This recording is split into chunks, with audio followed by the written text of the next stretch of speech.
Bugatti on the battlegrounds, the return of a classic arcade game, and a DMR rebalance. All this and more as we dive into the Update 37.1 patch report. First up, the Coupe RB is getting a luxury overhaul thanks to our collaboration with Bugatti. The collab will feature 2 Bugatti Hyper sports cars, over a dozen paint colors, different interior styles, wheel types, and more. So check out the upcoming collaboration announcement for full details on how to create the incomparable.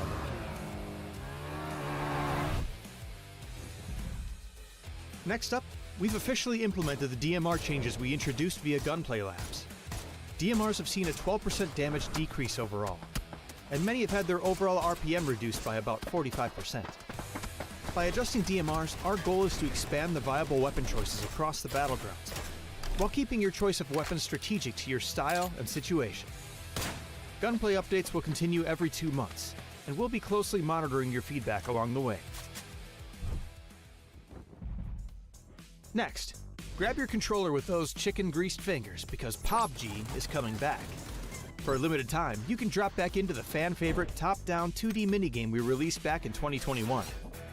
Player Omnom's Battlegrounds is a hardcore, retro action arcade experience where you'll fight powerful chicken bosses. We've even added a brand new map, Paramo, for the re-release. So drop in and see how far you can get. Radical!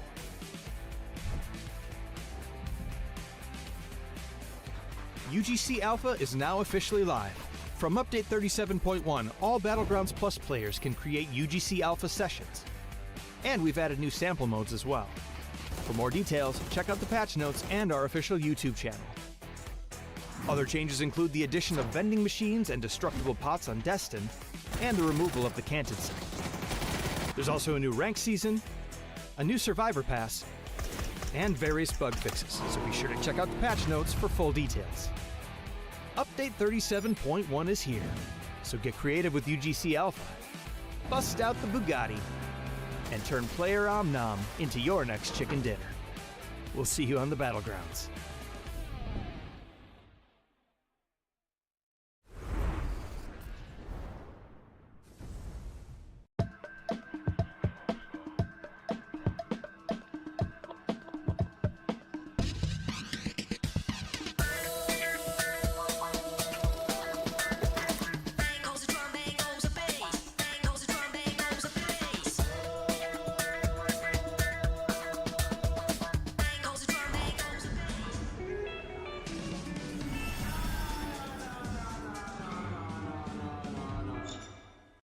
Welcome to the PUBG Players Tour. This year, we're introducing structured competitive play in third-person perspective mode for players of all ranks, levels, and ability. Here's how it works in EMEA and Americas. PUBG Players Tour competition is held in 2-week phases.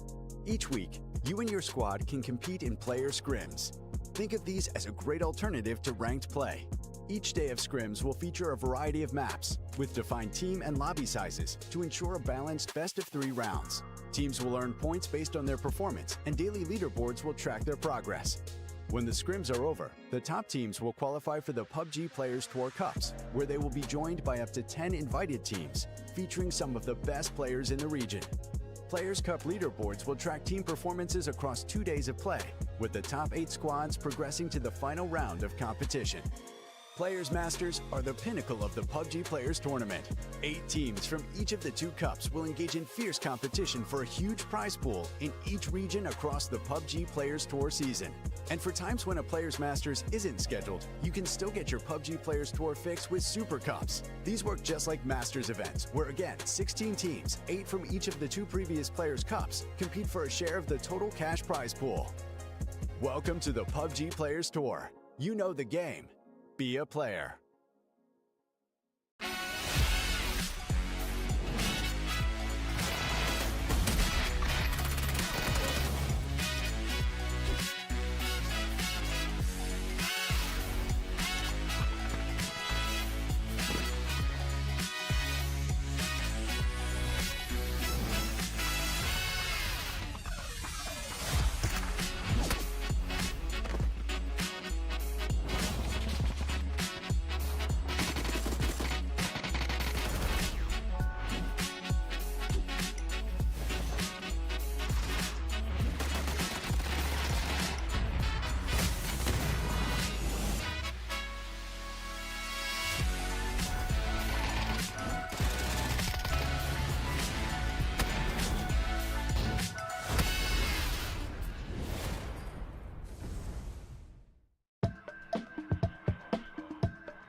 Have you ever imagined creating your own PUBG game mode? Well, now with UGC Alpha, that imagination becomes real. All Plus users can create UGC Alpha sessions. Getting started is simple. Just go to Custom Match, UGC Alpha tab, then create your own session or join a friend's. By default, only the host can edit the mode, but editing permission can be granted to participants through settings. With UGC Alpha, you can place props, build custom maps, and set your own game rules. Anyone can join and play, up to 100 players per session. Want a simple but challenging parkour mode? Or maybe a chaotic deathmatch? You make the rules. You can save your creations anytime, or load them up later to keep building, even if it's not your mode. If you find a fun session while playing, just hit Save As and keep a copy for yourself. Need a head start? Try one of the official sample modes provided in-game. In the next video, we'll dive into object placement, movement controls, and how to bring your map to life.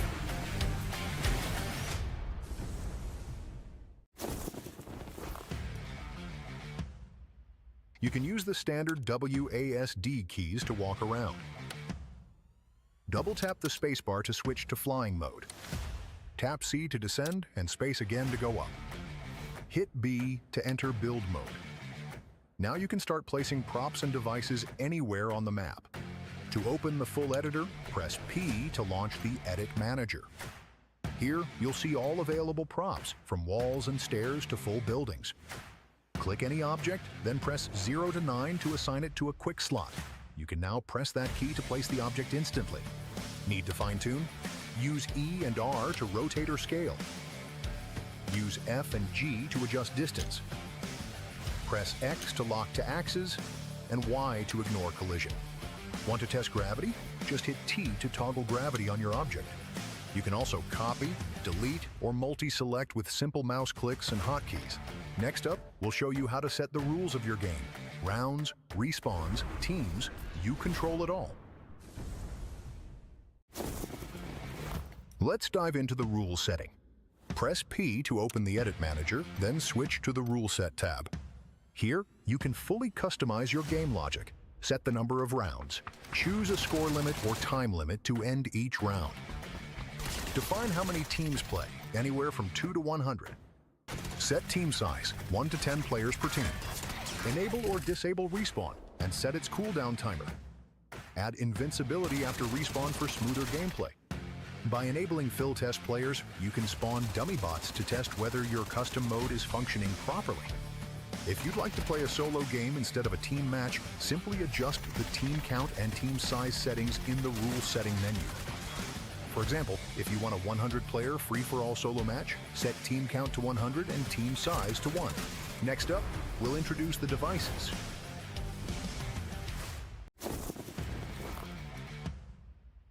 Let's dive into the device setting.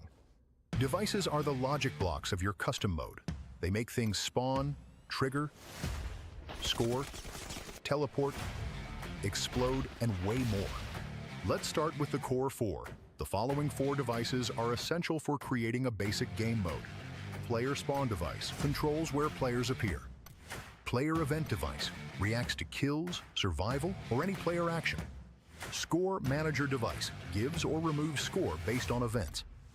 Round event device resets scores at the start of a new round. There are a variety of devices you can use, like triggering a red zone or setting background music. Feel free to get creative and use them however you like to build a fun and exciting mode. Trigger is when a device sends a signal to another device to activate it. For example, if you configure an enemy kill event in the player event device and connect it to the score manager device via the trigger tab, the player's score will increase when they get a kill. On the other hand, action is when a device receives a signal from another device to activate itself. If you set the player event device as the action target of a change score in the score manager device, the change score will be triggered by the signal sent from the player event device. Coming up next, we'll build a sample mode from start to finish so you can see how it all fits together.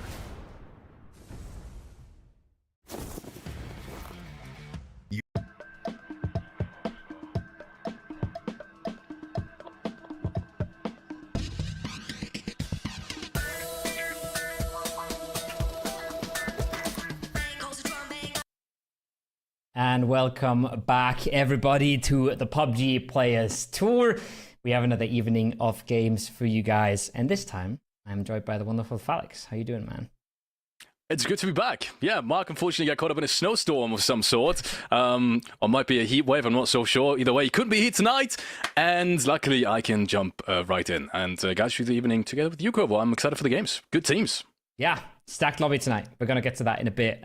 We have two more player cups for this master, and this is the second one of those two. I could have phrased that a little more clearly, but you know what I mean. Last player cup before the upcoming masters. So we are in the bottom purple blob here.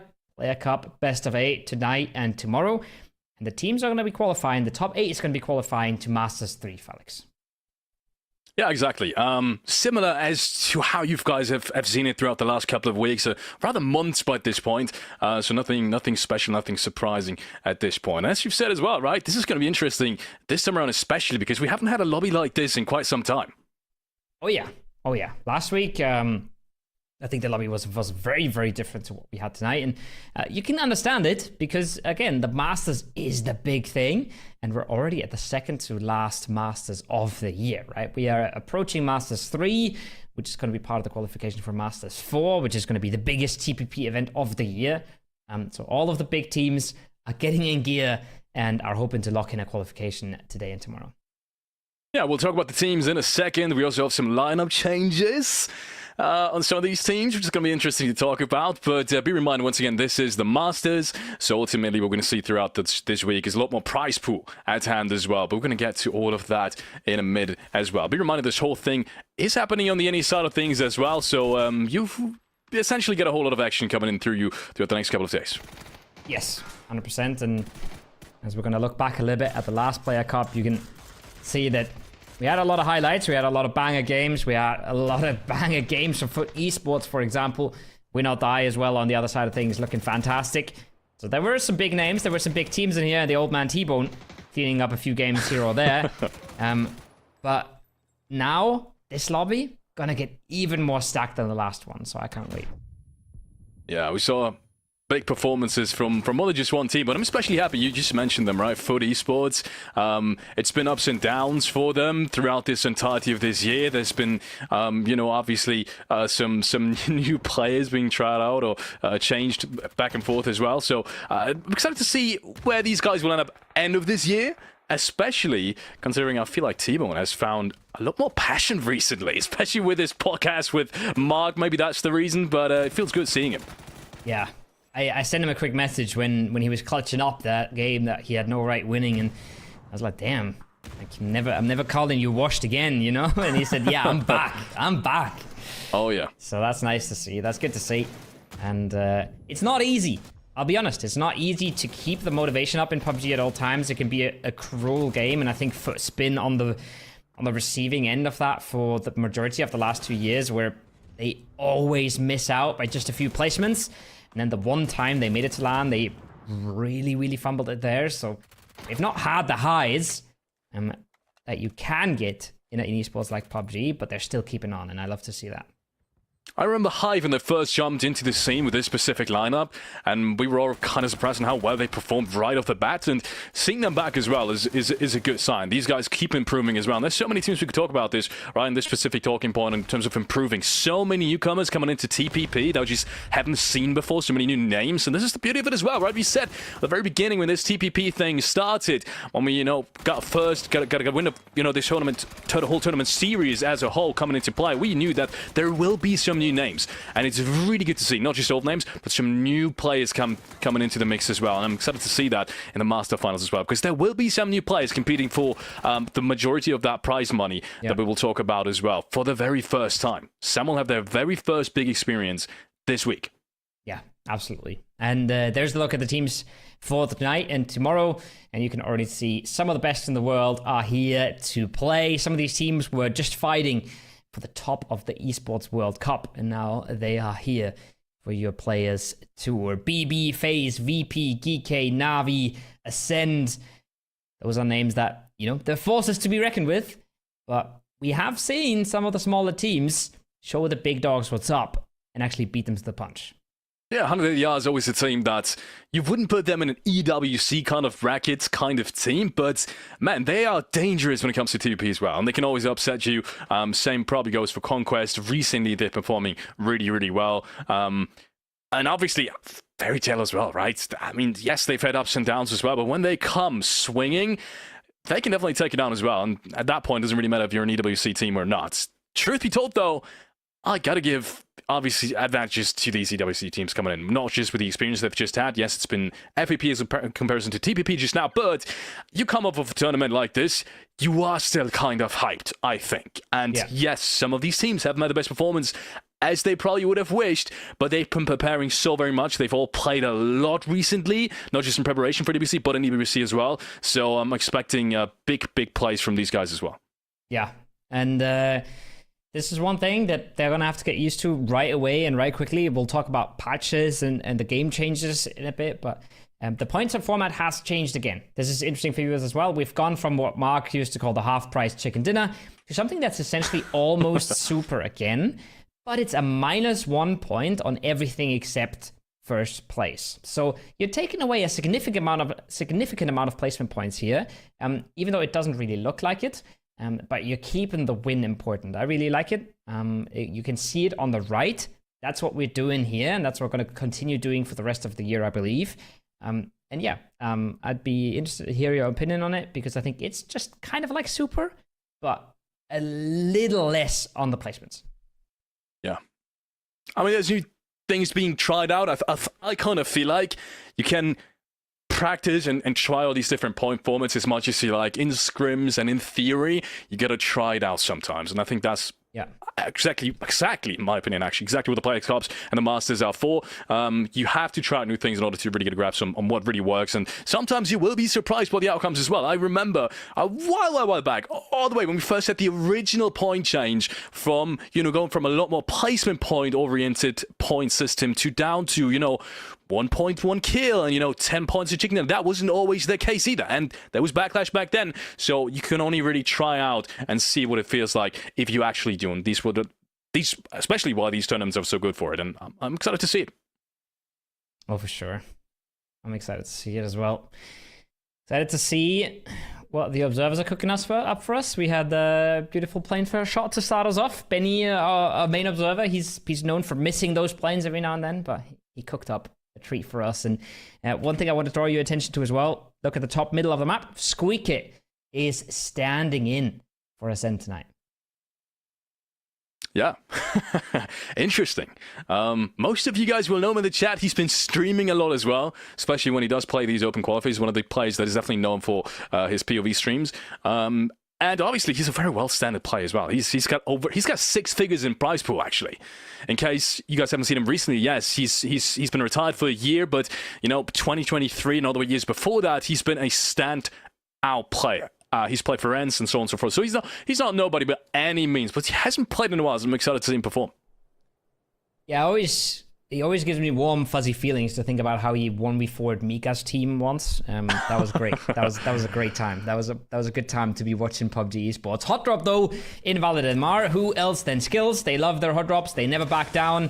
They never surrender. And I think Hadouken's got the vector here. He would have been winning this one out, but he's outgunned. He's outnumbered. And they're starting on the back foot. Unfortunately for them, not the kind of start they wanted. Skittles as well, one of these teams that has kind of burst into the scene with their lineup, especially in TPP. They've been performing very consistently, been getting into these later stages of the Players Cups and Master Cups very consistently. And begin to see them. Sloy especially, he's had really, really great performances. We got to get that one, Sloy. Oh, that is unfortunate. Well, I'll take it all back. At least in this game, doesn't look like it. But everyone misses these shots because no one plays SKS. Let's be honest, Kobo. No one in their right mind uses the SKS. There's a handful of lunatics who say it's the best DMR, but that's why they're lunatics. And yes, everybody else knows.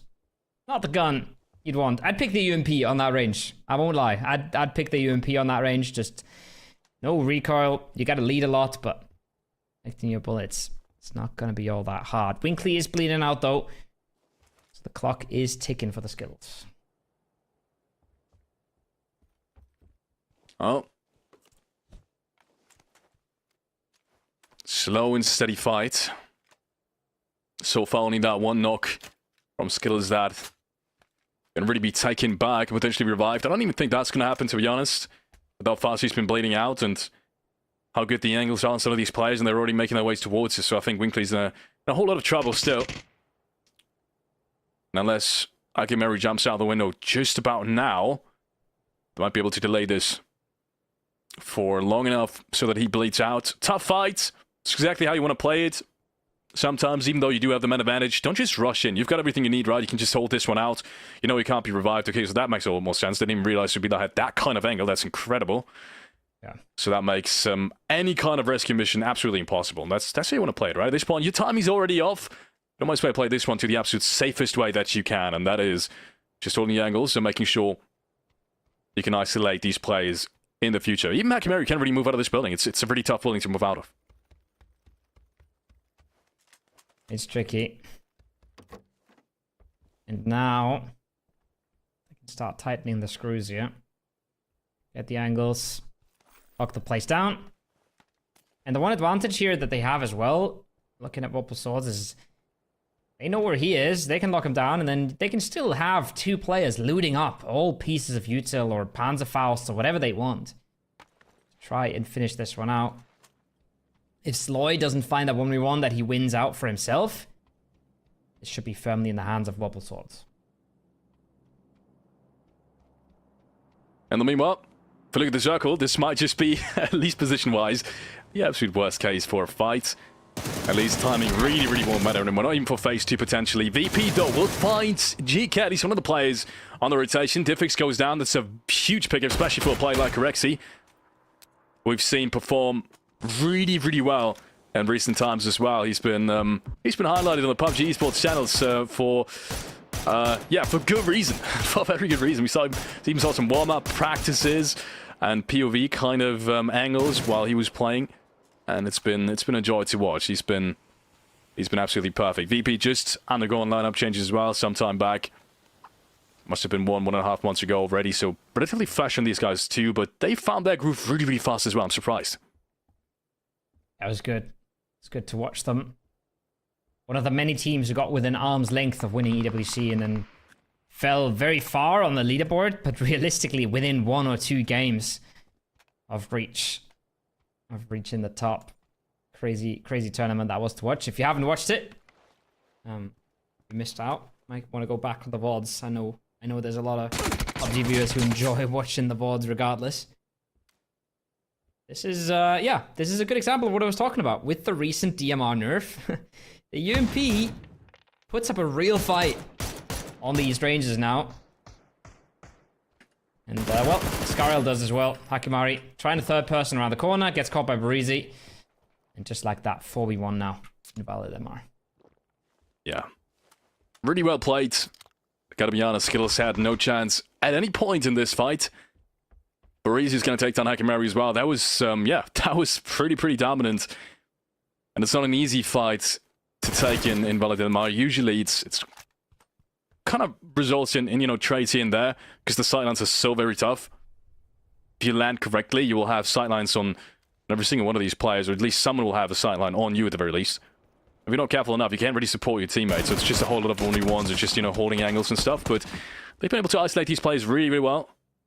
And Slow is now spotted out as well. He will surely be taken down anytime soon. Best case scenario for him is now getting 1 or 2 flashes.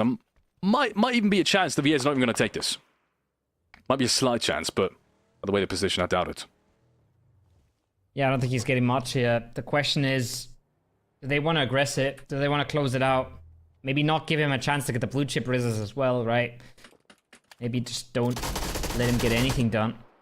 Weewoo! They seem to have arrested Iskris, who is on his way for Ascend to scout deeper into the zone, further into the east. But he does get taken out. The MP5 rings through. And that might be partly just a rough loot situation. But I'm keeping my eyes out on all of these loadouts, Felix. I'm looking to see who's still playing AR-DMR and who's experimenting now that DMRs have really been hit hard. That man right there, he was playing M4 MP5. Yeah, MP5, I'm expecting to see a whole lot more with that. As soon as we get the first clips in, people taking one, maybe two players at the same time, winning these duels. And as soon as that happens, yeah, I think a lot more people are going to catch up. Because to me, it really is at the moment one of the strongest weapons, and so versatile. And yeah, you talked about it as well, right? Even that original Valadin Mar fight, there were a couple of situations that we've seen already where, you wouldn't really pick into Mar anymore, or any of these MPs. VP though continues to perform. It will find a second rotation, and we'll be able to flush this as well. Perfect nade corrects the second one on the boards. Ooh, okay, that's a good trade. So set, shining on through. He's been known for his performances, but Flash comes in, jumps across the ridgeline. There ain't no way he survives this. How did that even work out for him? But be that as it may, he's down to 4 HP. Oh, so said, are you kidding me? Takes down Corexi. That's insane. That was a 1v1 as well. He might be able to flush this. Oh, that's crazy. He's doing so much damage. He's living. 6 HP for now. EMEA in trouble, pinned down from range. Hakatori finds one through the smoke. Oh, VP, they've just absolutely clapped aside. No way. No way. That's insane. What? The Wow, first one on Corexi was so nasty. Yeah. Incredible. Wow, okay, well, I thought that was going to go a whole different way, but, yeah, VP. That's how fast it can happen, you get confident, you get the first 2 frags, you get the entry as well. Corexi takes 1-1-1 that he was supposed to win, 4 HP on Soset. And suddenly it all falls apart. A good nade off the back of that as well. Soset, if you haven't caught it, after he got that first knock on Corexi, he throws a nade across the second ridgeline over, and he does 40 HP, almost 40 HP on 2 plays. That's incredible. That gives you so much more space to reposition for the rest of his teammates. Incredible scenes. Wild stuff. Maybe getting a bit overzealous there as well, right? They get the entry knock and he just pulls up. Instantly blasted as he jumps out of the car. That costs them numbers as well, but yeah. What a play from Soset to keep himself alive there. Makes the risky run, right? We were questioning him at that run. We were wondering how he's going to survive that in the first place, but it puts him in the position where and then use the third person angle on Corexi and absolutely dominate him. Yeah, wow. That one's the crazy one. And with the support from the side, he's able to put that nade down. But look at Hakatori on the spam there, right? Even Hakatori, he's just come back from EWC. He just started playing this new patch. Hello? Harry Potter? He's living under the stairs. Oh, I've never seen that happen, ever. Is he about to nade himself? I mean, he doesn't know what to do at this point. Yeah. When can he get out? Probably not, right? Seems like he's not really standing anywhere. It seems like he's in this falling kind of... No, actually, he is standing on something. He is standing, yeah. But okay. the Dursleys are just not letting him out. How did that happen? Yeah, he's shooting around now. He's shooting around now. That's incredible. Wow. Imagine if you're Na'Vi and you would like this compound. Yeah. And you can just never find the guy who's shooting in you. What a weird situation to find yourself in. But yeah. What I wanted to say is, Hakatori hasn't had a chance to get ready to this DMR rebalance, right? The firing rates have been hit really, really hard. So the spam is off for a lot of these guys. The timing is off for a lot of these times because the RPMs are just not the same anymore. So that's something that's going to be really interesting, where they will have to adapt fast to these new conditions.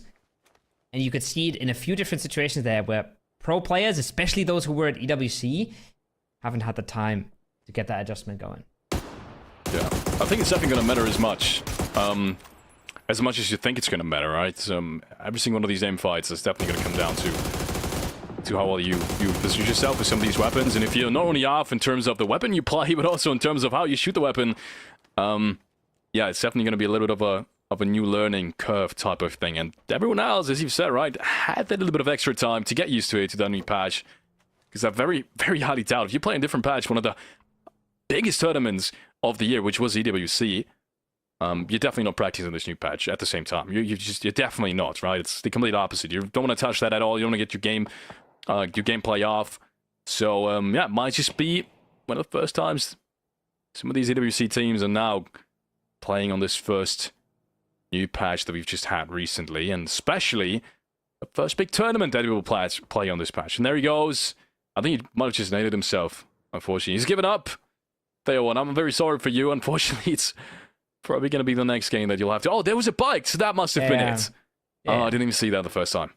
It must have been the mountain bike, but how, I don't know. I guess don't drive your mountain bike up the stairs is generally good life advice. Unfortunate. Probably jumped off and like hit the ceiling and bounced back down or whatever. Yeah. But, it's a cool looking bike though, to be fair. It's a good bike skin. It's a good bike. Circle. Yeah. Oh my god. Circle goes all the way northeast. Circle goes all the way over the top of Quick to the Right. A lot of teams are going to have to reposition fast here. We can already see the Ghetto Gang, Fairy Tale. They're making it up to that church area. They could even go all the way up to the chapel, but they don't realize it's free, so they're going to stay down here.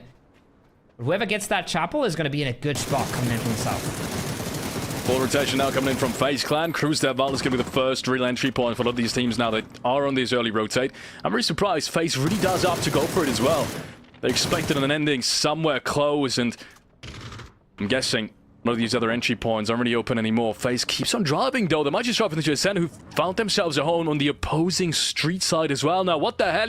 Oh, my lord. He almost would have seen him, actually. I think he wouldn't have turned around almost instantaneously. He would have actually seen one of the players entering one of these doors and potentially would have had a chance to take him down. But they instead will opt to go for a little bit of a safer route.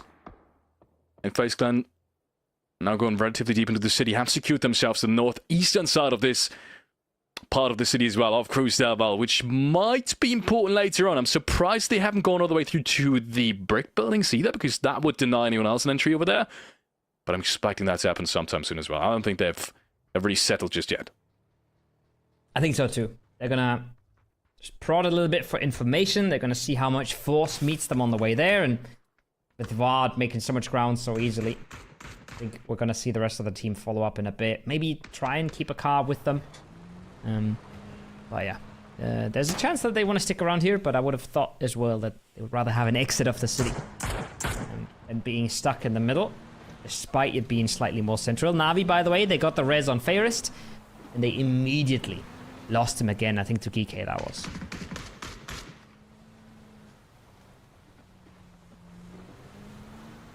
Na'Vi, except for Fairest, unfortunately going down. This has been a great start. I mean, they kind of got pressured into that fight with VP. It's not like they wanted it, but they've definitely proven to be worthy of that challenge. But first player going down. Great shots. No chance for GK over there. Will be taken down instantaneously as well. Good shots coming in from Na'Vi. Good read on the situation as well. They knew exactly that this was another potential kill point on their way, and they knew no real sense to go any deeper here. They've got a pretty well position spot, not in the terms of, not in the sense of this, far center, but they've got very few competition on that east side, especially towards the northeastern side of things. And it's a great way to rotate on in and find a couple of good fights. Yes, we'll be at a lower angle in terms of starting these fights, but apart from them, it's great. This is BB, though, rotating into FaZe Clan. This is going to be an important fight, and both teams are committing to it by the looks of it. All committing. FaZe Clan putting a lot of bullets into that BRDM. Gustav even runs out of bullets onto Molodos. That could have been the one. But a doozy sponges up out of the shells there. He's made it in as well. Now we're in a bit of a standoff. They both know about each other. They both know the other one's there. No direct confrontation just yet. Smoke comes out. Delay in full effect. 2v2 in one of the fire stations, and then a 1v1 on Gustav. Not going to be easy. Not going to be pretty. As Ascent lose one. Not sure how that one happened. And meanwhile, I think it's Bresco going down. Must have been Bresco there. Losing it to go next. Unfortunately, another 1v1, yeah. Not exactly the way it should have been over there. Especially considering one of the players has already been taken down. Ooh. Dangerous, considering there was a cook on the other side. Oh, Bestalok, he cooked his own nade. Unfortunately, he couldn't throw it because FaZe Clan was just on the other side of things. He took himself down and a teammate. That's... Oh my word, that is so unfortunate. FaZe Clan now with a big advantage in this one. But they have lost one of the players in the process here as well. So they've still got to be careful, but they know exactly what both these players are positioned now. One in each building. This might just give them the upper hand, and this nade might just seal it. Oh, it barely explodes outside the window. He still gets taken out to 30 HP, but that should have been it. Gustav, unfortunately, cooking that one just a little bit too perfect. 1v2 for Gustav. Tries to force the issue. Instantly traded out by Molodost. Just like that. It's just far left. BB gonna get the reses. Look at the res, I should say. I put themselves up to full strength. There's a Panzerfaust for X-Hype, but somehow it doesn't even do the damage. Gets run over. Weewoo. Not successful in the hold that they wanted to mount. They seem successful holding out ADR over here. And yes, Melman helps out from the other side. Blackly Zero just has to find one more. Knows exactly where he is. MP5K around the corner. No problems at all there. And cleaning up this building. That's a big pickup as well. And ready out. We've seen it historically. They don't start off strong. They've had problems finding back into a lobby like this. So I'm not saying this is supposed to happen or this is definitely going to happen. But this is not a good omen for them. Especially in a fight like this. Look at Na'Vi now. Being chilling on that eastern side. Found themselves safe compound to hang out in. Secured in the next zone, or at least with good playable lines into the next zones. Not sure if they're even ratting it out to try and bait Weewoo in. EK in a similar position, playing in from the eastern side you mentioned earlier. Lots of playability, lots of lines to make your way in. As the opposite might be true for the city here. That is a powder keg about to explode.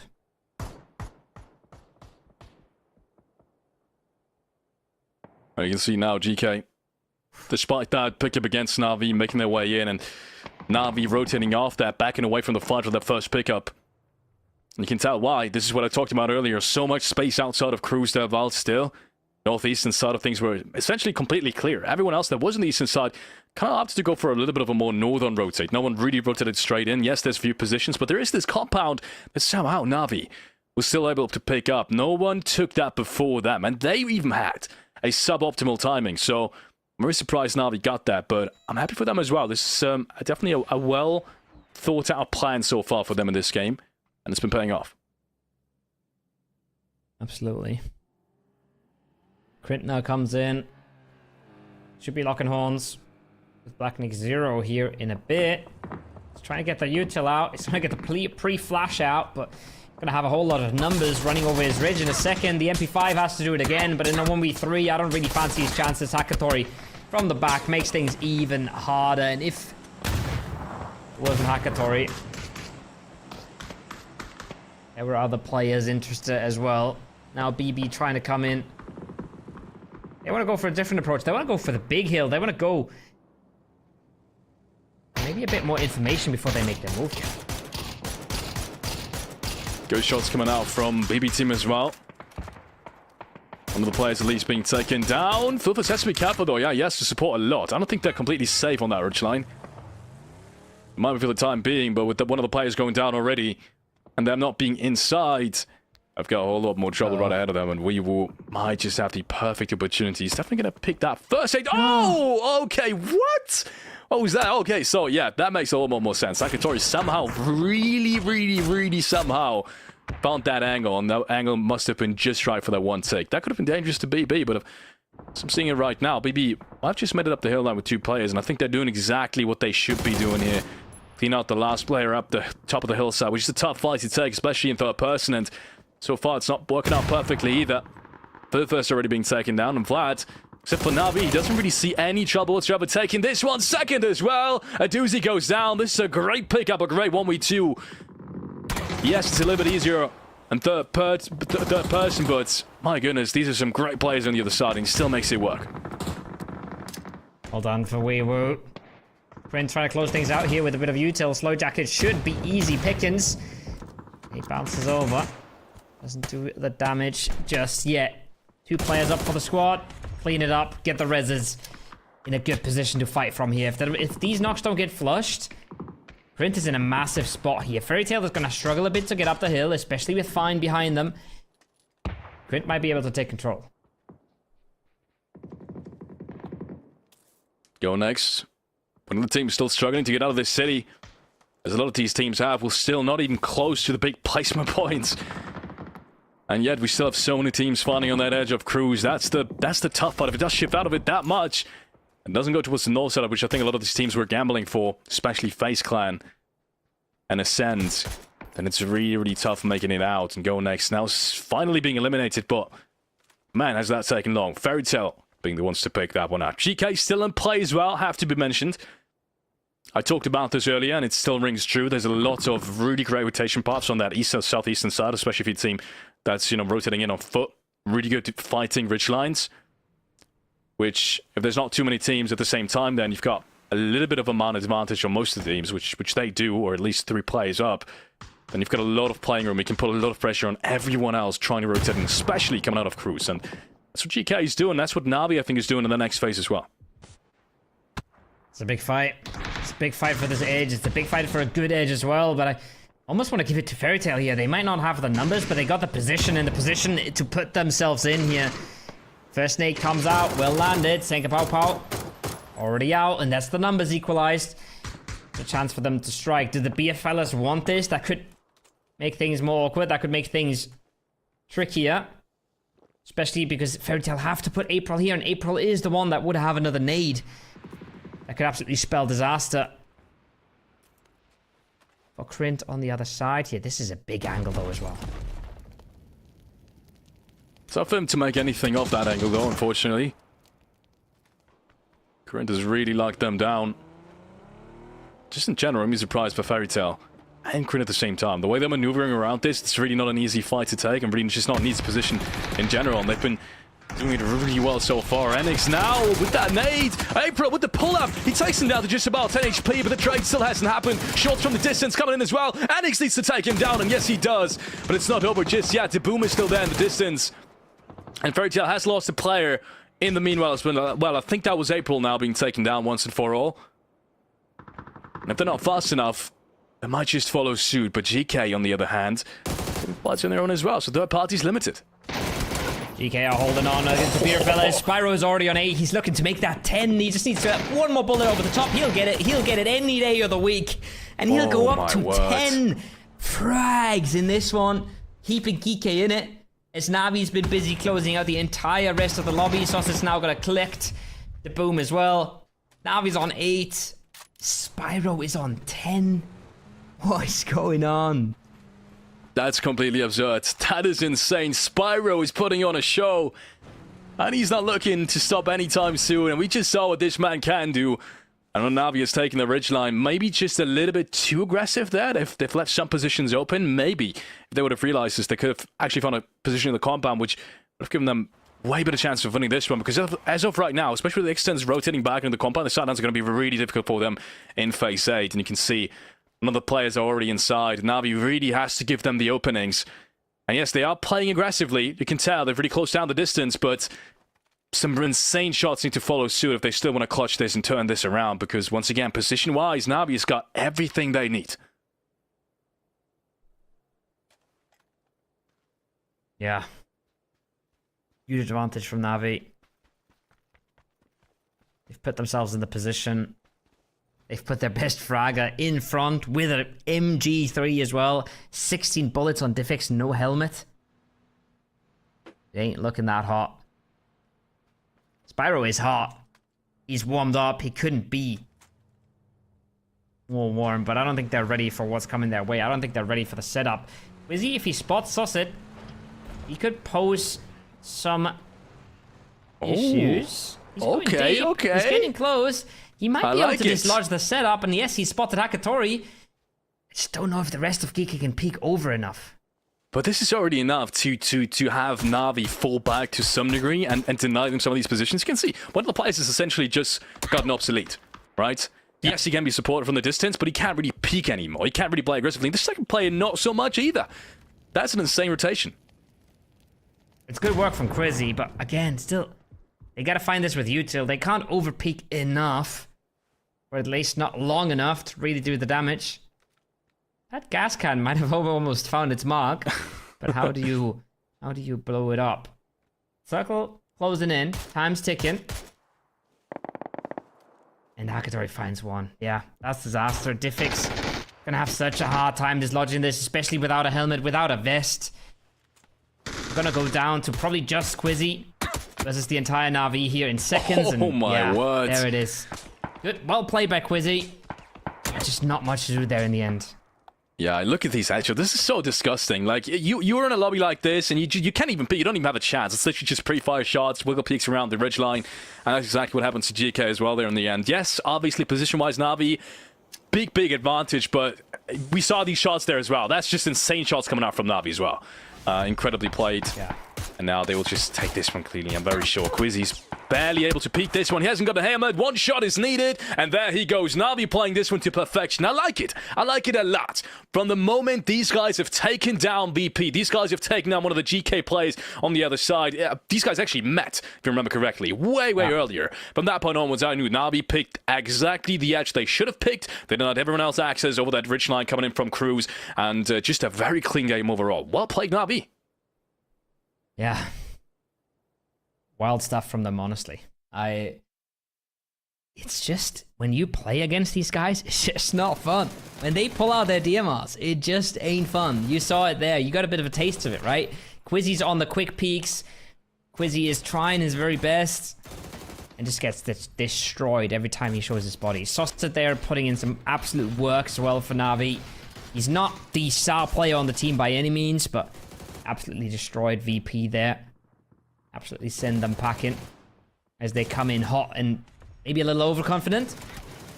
Na'Vi show them the door. And despite that, GK has had over 18 frags. Or maybe even 18 frags. Maybe might have been exactly 18 frags, which is absurd. So they might still overtake Na'Vi. I'm pretty sure they will. I haven't checked exactly how many frags. I think 11 Na'Vi? Yeah, 11. So this is, yeah, an unbelievable round from GK. We didn't catch most of these frags, to be fair, but I mean, we saw what happened in the end there from Spyro and his 1v2 POV, so I can only assume these weren't exactly the easiest frags to take, especially fighting around these ridge lines. Yes, it's what you want to have, but not exactly for a 3-man, and not exactly if you've lost a player very early on, so they still make it work. They make it work. The CIS teams come out on top, and the CIS teams come out swinging. The big dogs are back in town. We're going to go for a short break, and then we'll have 3 more games for you tonight.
Have you ever imagined creating your own PUBG game mode? Well, now with UGC Alpha, that imagination becomes real. All Plus users can create UGC Alpha sessions. Getting started is simple. Just go to Custom Match, UGC Alpha tab, then create your own session or join a friend's. By default, only the host can edit the mode, but editing permission can be granted to participants through settings. With UGC Alpha, you can place props, build custom maps, and set your own game rules. Anyone can join and play, up to 100 players per session. Want a simple but challenging parkour mode? Or maybe a chaotic deathmatch? You make the rules. You can save your creations anytime, or load them up later to keep building, even if it's not your mode. If you find a fun session while playing, just hit Save As and keep a copy for yourself. Need a head start? Try one of the official sample modes provided in-game. In the next video, we'll dive into object placement, movement controls, and how to bring your map to life.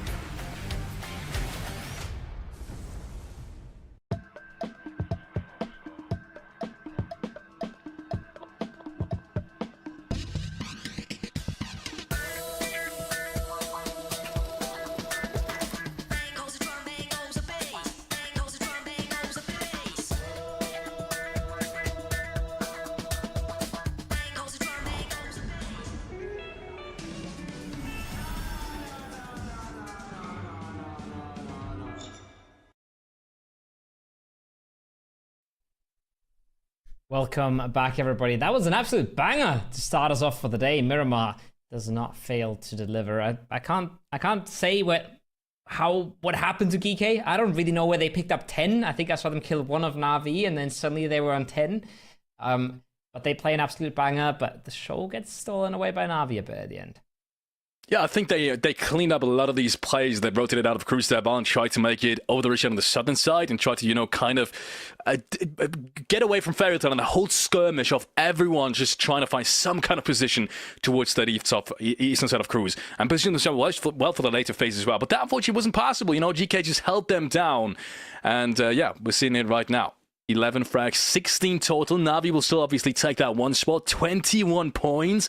But it's a good one, and I've said this before, this was a really well thought out route by Na'Vi. The way they picked their edges, the way they picked their fights, the way they made sure that GK, even before they took that center compound and they realized it was free, made sure that GK wasn't over-rotating them, picked off that one play. All of that was very well thought out, and deservedly so, taking the one spot.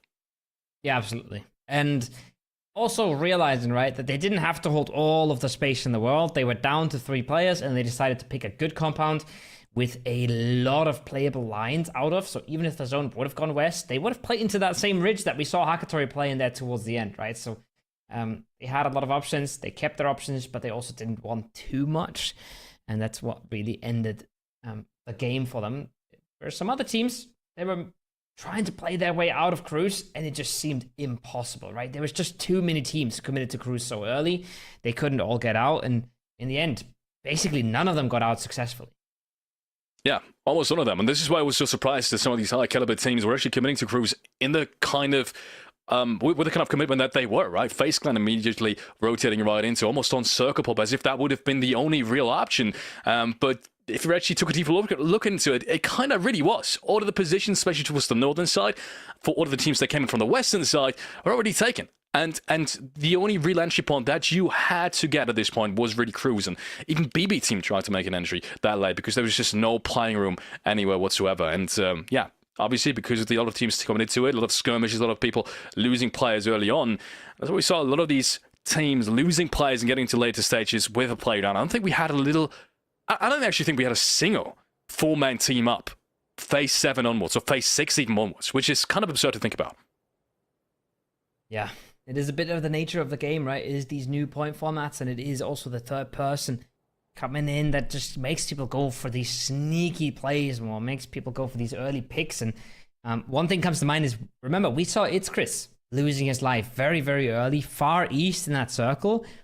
And he would have been massive for Ascent. He would have brought them basically right into that phase 6, phase 7 area if he didn't lose his life to Weeble very early. So these early picks, not only are they easier in third person, they're also still massively impactful. So scouting in your early game is just becoming a lot riskier, and it's becoming a lot harder as we are more and more adapting to the TPP meta.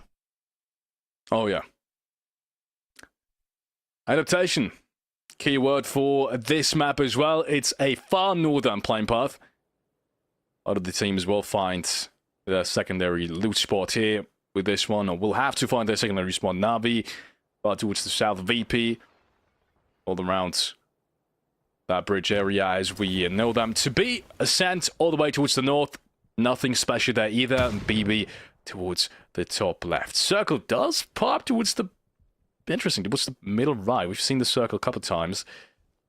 Definitely allows us to have a interesting early game. And talk about interesting early game, we do have a contest as well. And who is it again? The Skittles. Hot drop in.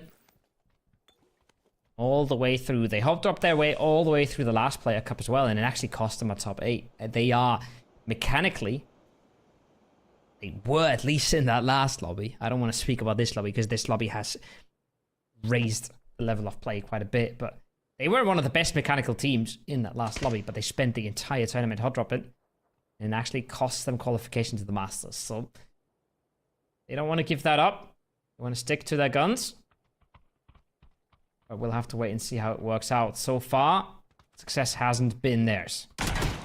Shotgun in hands. Dangerous. Yeah, he for sure didn't want to pick this one again. Backs off into the distance. And he will be allowed to do so. Is around the corner with his teammate on the other side. Ready to pop. Yeah, he's just waiting for this first contact. When they talk around the corner. But Skittles playing this one smart as well. They know they shouldn't peek this. They will spot a player just outside the window instead. But even he can't be taken down. The boom with a really great and really creative position as well there. But can't convert it just yet. And we've all been there. We've all been there. We all know how chaotic a fight like this can be. How many angles there really are. And it's so tough to win this one clean. So I'm surprised if that will happen here. Sure, the boom still on an SLR. He had some banger angles earlier. He just didn't have the gun to make them work. Now picks up the AUG. A bit more comfortable in close quarters. His angle, however, isn't, and he's been heard now. Sloy gets the flash around the corner. Gotta tuck in. Wait this out, but they're closing him out from both sides. Well done, Skittles. Massive team play coming out. That's incredible. That's really well played. Great teamwork. Great communication as well. That was a communication play. Making sure the timing is just perfect after that flash originally popped.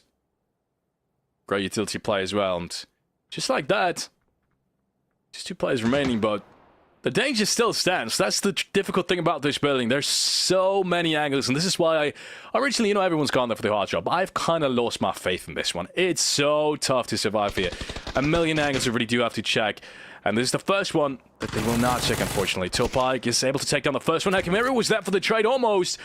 But his teammates are really fast on that potential trade. So he couldn't be flush, which is the first good message for Skittles. They will hunt him to some degree, but only one player jumps down. So the danger is still very much there.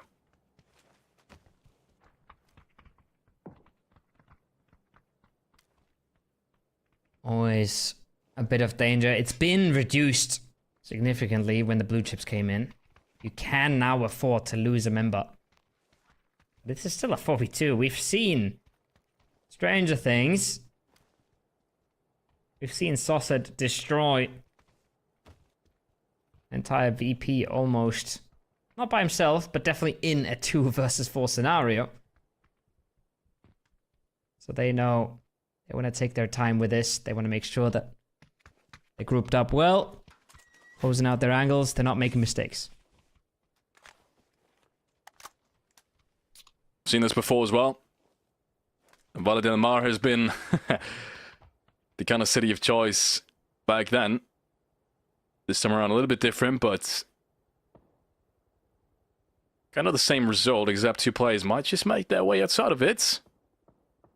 And yeah, they won't force this fight. They will try to continue this game as a 2-man, which is fair enough, Got an option like that to just run away, you might as well do. Oh, okay, wait a minute. They've gotten the blue chips.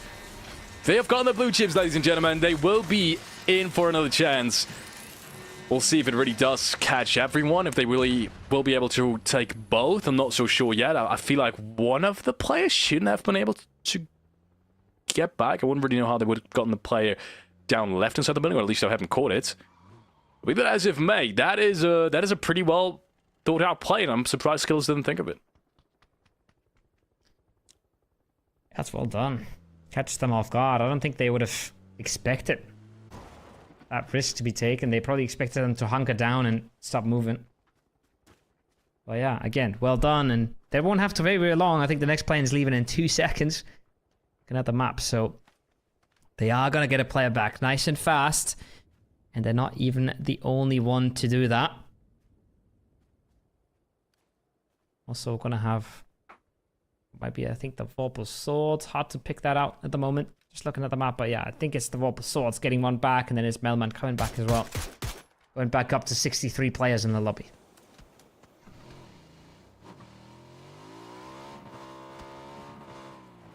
And meanwhile, other teams have already made their way across. SN now finally driving on through as well. Taking the Yongcheong Bridge, which should give them a pretty good entry as well. Surprised GK hasn't rotated in further. They've actually been over-rotated by most of the teams that have come in through that northern bridge. 2 to be exact. And as a result, they will be taking this one very slow as well, I think. Kind of similar to how our last game played out for them. We saw the pickup there as well. Sloy pays the price. Gets maybe a little baited by the unarmed respawn player flying in. But steps out into the open, immediately taken out without dope. They lost a player to a stairway in the last game, hampering their chances quite significantly. Now trying to make this one work. They're going to try and punish Geeka here, which might be doable because Diffex, you're not using that car anymore. They're going to have to smoke him out. They're going to have to get him out of dodge and fast. Oh, Cantix. Almost had the chance there to take down one of the players. And there we have it. They are. He's finally back. He's not trapped below a staircase anymore. I don't think he's going to touch a bike in this game either. I'd be surprised to see that.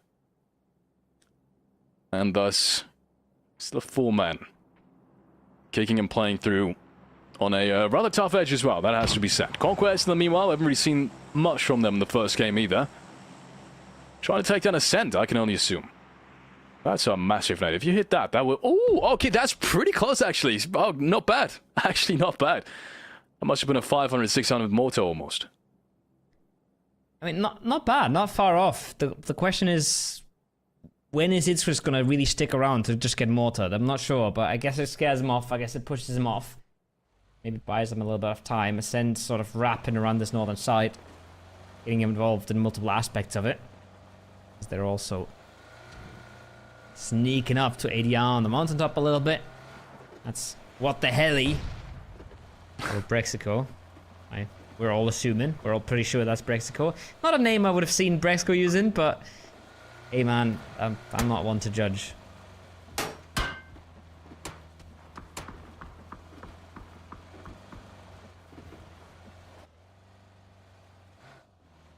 Just a long rotate up the hill. And Ascent, the only real team up on that part of the map that is really playing proactively right now. Taking a lot of rotates, trying to get as much information as possible. Everyone else kind of just holding out on the positions they can. Gonna try to go for a little bit of a bait here. To try and see if any of these 100 ADR players are going out of position for just a tiny second. And have the opportunity to take them down. But it's not going to happen. Next phase is just going to set up as well. Nothing really changing there. I think it's expected for most of these teams. One thing has to be said. This is a much more difficult zone than the last one has been. There's very few opportunities now to rotate in on foot to really find any kind of equal fighting chance unless you have a position inside the circle already. And I think BB team and Na'Vi, with them now rotating in, especially BB team, is going to find problems sometime soon. Even Na'Vi has already. Even they're not exactly safe. Shots from VP in the distance already coming in, and VP now being almost breached, potentially breached by Fairy Tail as well. Lucarix has to be careful. Lucarix, he's got a perfect lineup, but he's not able to take down anyone just yet. 19 HP still alive. Cavalry sometime soon arriving, hopefully, but it's not even going to matter in time. It's a quick trade. Corexy gets one, but Lucarix gets taken down in the meanwhile, and that brings it back to a 2-on-3, I think. I don't think it's 3, I think it's 1. I think it's just Brightsight left. He's the only one in the compound. Nixie flying on by, he's got to be careful, but yeah, there's the cleanup. Lukaruk's not even flush. The new neighbors are here already, but Nixie picks up Molotov immediately. Pushes BB back. Tells him, we're still in this. We're still fighting this. And Na'Vi has said hello. Na'Vi thought they were backstabbing BB, but This is all sorts of messy now. Yeah, and I was about to say, look, he hasn't even been taken down. Somehow, I think it was April there, the last one. He couldn't take down Lukaruk, so he's still alive. VP's made it out this one as a 4-man. Yeah. Na'Vi hasn't. Who would have thought? So Sid, gotta get out of dodge. He's getting peppered from range. Should be livable for him here. Even though the bike's always a bit risky. Just providing none of the cover. And a doozy, out of all places, has gone into the Na'Vi compound? This is so wild, Felix. Nobody's given any sort of respect to the surroundings and the teams around them. I mean, rightfully so. It's a tough zone, and as we said, right, it's really tough to coexist in most of these positions. Big open spaces with good hardcup in between, yes, but due to the fact that most of it was taken in Phase 1, you will have to fight for most of it, as can be seen by Fairy Tail. They've got 2 EWC teams around you. That might just not work out as perfect as you imagine it to. But even an EWC team on a breach like that will lose a player here and there, and almost happened to VP and has happened to Na'Vi instead. We're still grouped up with BB on the opposing sides of this compound. BB still has to be careful of being taken down here. Or the entire barrage of Na'Vi on the other side. Difficult for them in this 2-on-3, but no one's really particularly interested just yet in this fight. Not at least Phase 2. Yeah, tricky now that Besto made the group as well, right? It could have been a nice 3-1 for Na'Vi, but they couldn't get that going fast enough. They had their own troubles. Healing back up, getting back inside the compound. Now, a 3v2 pushing across an open space isn't even that favorable anymore, right? You gotta find some sort of entry, maybe at least find a headshot, put a player low, find a grenade, something like that to start mounting the push. So they will just wait for the circle to pop in, tell them what's going on, and this circle has a solid chance of just ending on their compound. So we might just not see them take a risk like that until the zone forces them to. Incredible position by FaZe, Glenn, if I might really just talk about that really quick. They've been committing this one very, very, very early, and we've seen it end there plenty and plenty of times as well. So this was a very educated guess in terms of they really want to position themselves in Phase 1. And so far, they will be rewarded. Very few teams on the far eastern side of things, though. That's one thing that's surprising to me. We've seen this happen in the last game as well. And just in general, TVP, there's not as many big rotations. I mean, okay, so we have 2-3 teams here. There's already more than what we usually see, right? We saw this in the last game as well. Very few teams really do opt to go for the very rather big wraps round after Phase 2. Very rarely we see this anymore. It's really been a change in math to some degree. And some can be observed here, if not in this game, at least in the other games that we've seen so far in most of the TPP tournaments. Excited to see how this one goes in this one. Once again, a lot of these teams on the eastern side, unless it really does hard shift towards it, we'll still have to cross eventually, and that's going to be tough in terms of coexisting.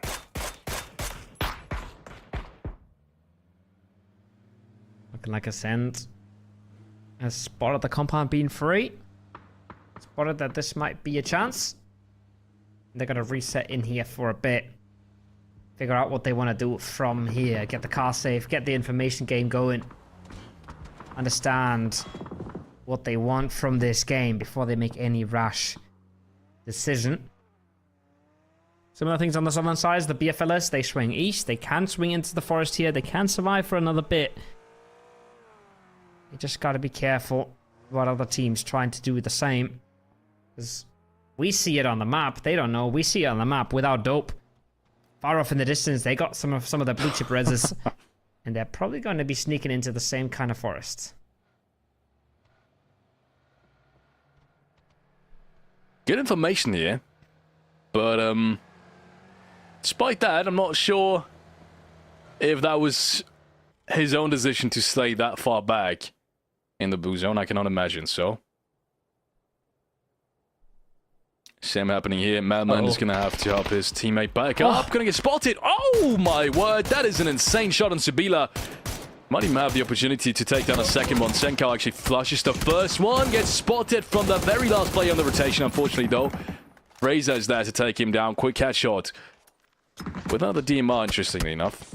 And the rest of his teammates nowhere near to be found to really cover for that knock against Madman as well. And there they go as a result of that. Both teams will be eliminating each other.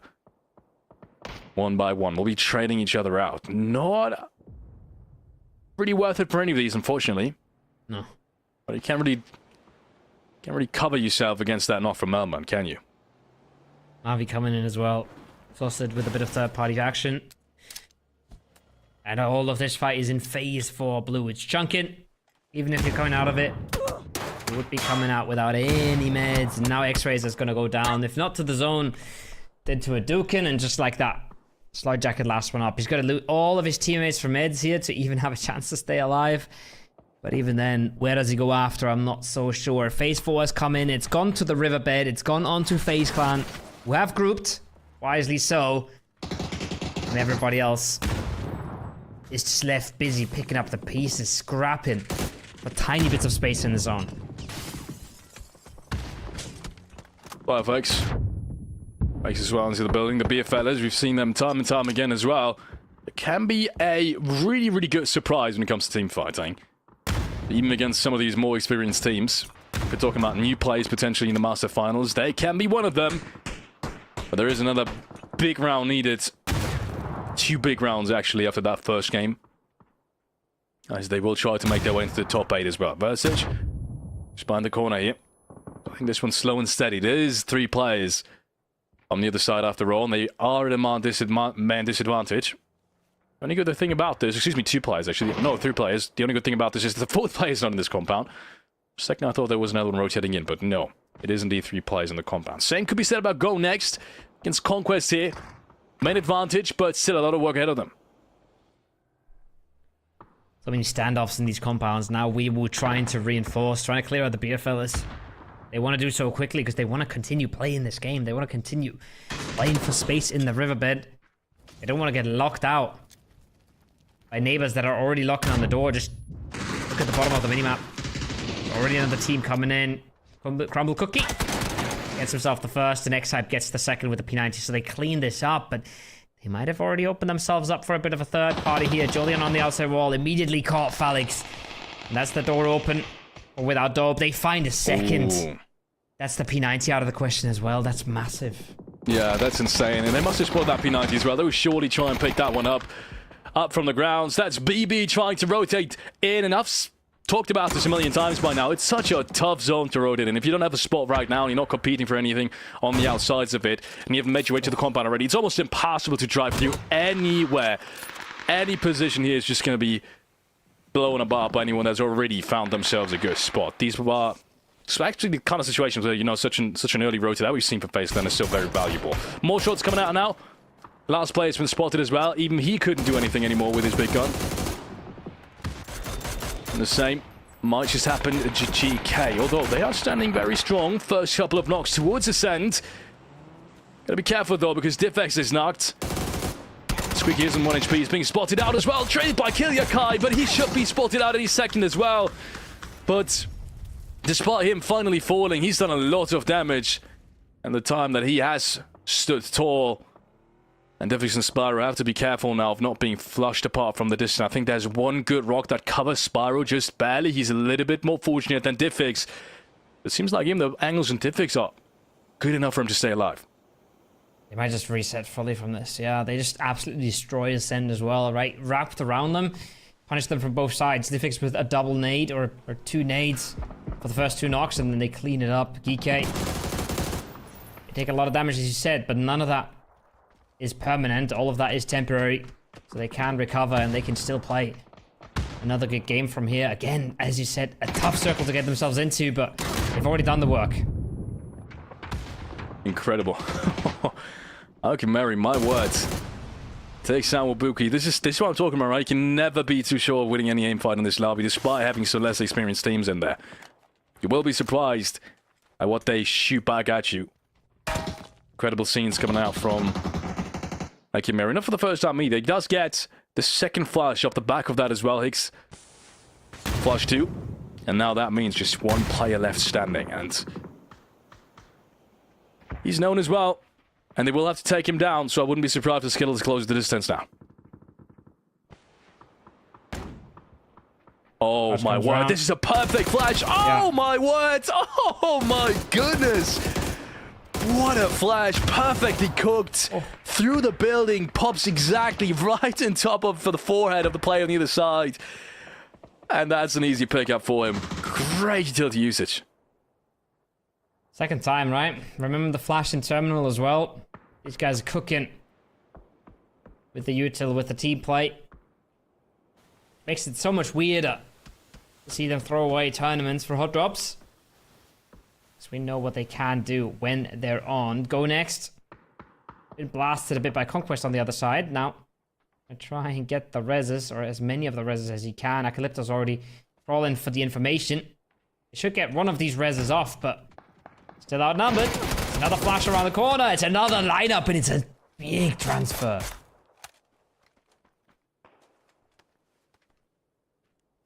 These guys do have to prove themselves as well in this lobby.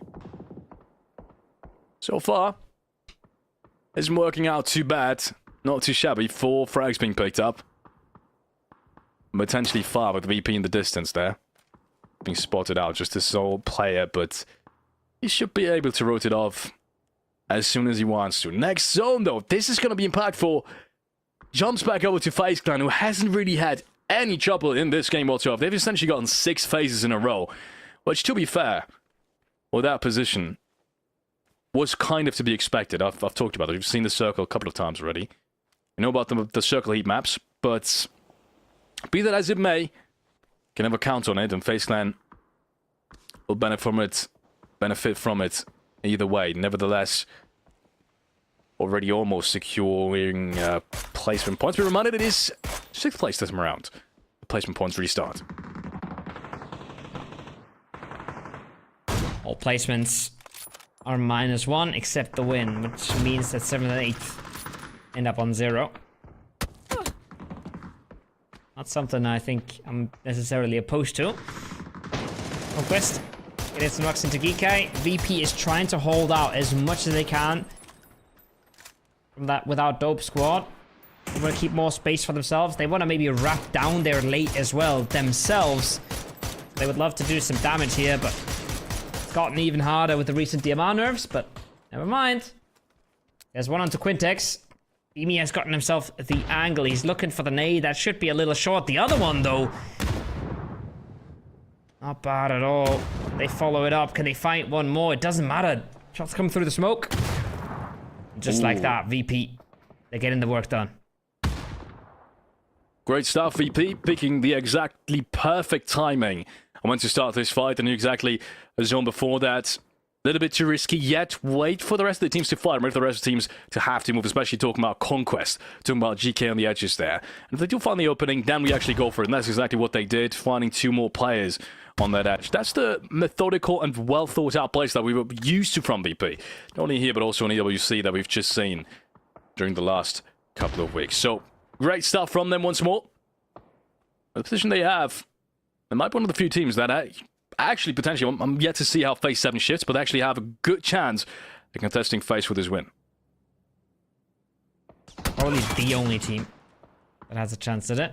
Conquest are out here. Antlers is not going to make it any further. He's not even going to get the first aid off. Geeky out. Black Nick 0, he ain't making it across that river. He's just fired his last arm bullet as well. And it's really a duo in Skittles, a solo in Cantix. Yes, there's always chances that they get something miraculous, but yeah, it's a little much to ask for. And this is so big for VP, right? They needed this space. They needed to be able to shift down here. If they were getting stuck on that shack on top, they were getting dominated by without dope and not the other way around, I think their game would be over here, especially in Phase 7. Now they have made the space. They have gotten themselves the options. That should put them in a good position here for the late game. I mean, that's just a joke, right? FaZe Clan is still in Phase 7. That's insane. With almost the entirety of the compound. I mean, talking about FaZe Clan being gifted in this game, that's definitely true. And you can see they're already setting themselves up to deny anyone coming in from that northwestern side of things now. Skittles, not really much chance here either. There's not really many options. They might just try to rotate around the compound, deep into the ridgeline south of it, but not even that is going to be happening. Gets denied. Gustav is actually the one to pick him up. And it's not a problem for him either. 3 frags already being taken. Potentially with the links, maybe a 4th one. Almost spots out the head of it, but he has to be careful.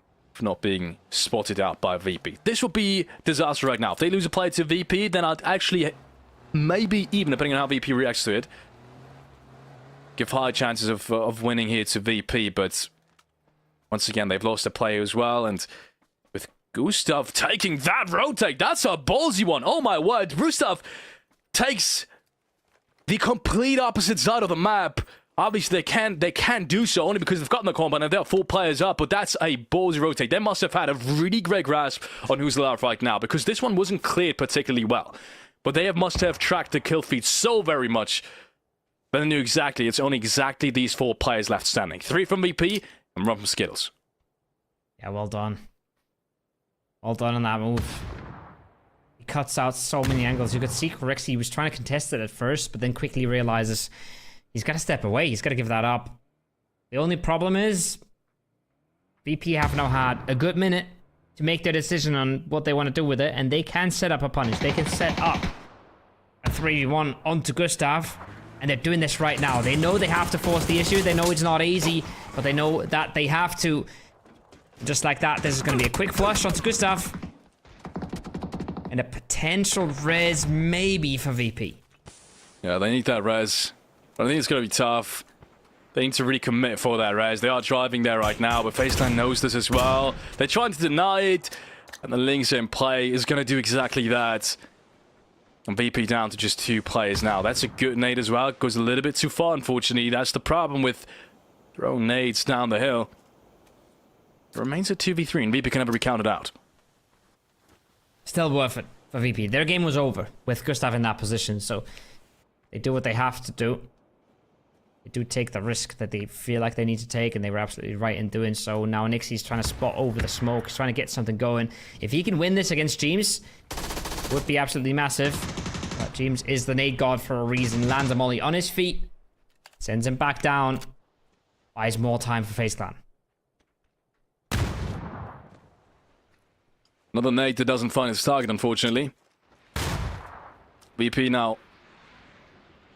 Even more trouble. 17 seconds until their zone moves. More utility being thrown at their feet. And FaZe Clan, with all the control in the world, they can even choose to take more angles. You can see one of the players already rotating all the way around. MP5 in hand as well. Level 3 gear. That's one player you do not want to phase. Not in phase 8, not in phase 9 either. As the first couple of utilities been thrown back at them. First couple flashes, but I don't think they have any idea about this. This angle is disastrous. Corexi does find one though. Oh, he's been spotted out now, and he couldn't find the frag, let alone any damage whatsoever. VP's got a chance in this one, Kobo. They do now. Oh, James was surely converting that, but now it's getting awkward. Now, you can see, he can play with these smokes here. Corexi's caught in the open, but Fex wins it out, and just like that. Oh, 2 1v1s. They both go the way of FaZe Clan. They had to win that game to feel good about it. But they do close it out in the end. Masterclass from Gustav. And the perfect reaction from VP. That was good to watch, Felix. That was clean from both teams, honestly. Yeah, really good nade there from Corexi, trying to make things work in the end. And almost would have happened as well. 2,500 damage as well, getting it up for VP. This is what they've worked themselves to. We remember that first compound crash against Fairy Tail, and they survived, despite Leclerc being surrounded by almost 3 players. That's how scared Fairy Tail was as soon as they realized it was VP essentially on the side. So, great stuff coming out from VP, holding their own, almost having a chance to win it. Who would have thought? Phase 2, Phase 1, definitely doesn't look like it. Again, just masterclass from both these squads. VP realizing they need more space. They can't just let without dope stay on the lower ground. And then Gustav realizing, hey, if I'm down here, VP does nothing. But VP, on the other hand, they realize, hey, we ain't doing anything if Gustav is holding the lower ground on us. If he's closing out all of our space, we're done for. And they fly in, they take the damage, but they give themselves a winning chance. So this is the PUBG I want to watch, right? This is well thought through. Both of these teams knew exactly what they were doing. And if maybe VP would have gone into this as a 4-man, then it maybe would have been another outcome. But FaZe cleaned it up in the end, and they had to, right? From that compound, from their position, they would have felt bad about a second place. It would not have been enough. Yeah, I was about to say, FaZe Clan, that was their game to lose. Like, getting 8, essentially 9 phases in a row, you're not supposed to lose around like that. Not a team like FaZe Clan. And a team like VP, yes, you did give them a little bit of a chance with that nade from Corexi, but even after that, right, the position's just a little bit too strong. Ladies and gentlemen, we will be heading into a very short break, though. I'll be right back for game number 3.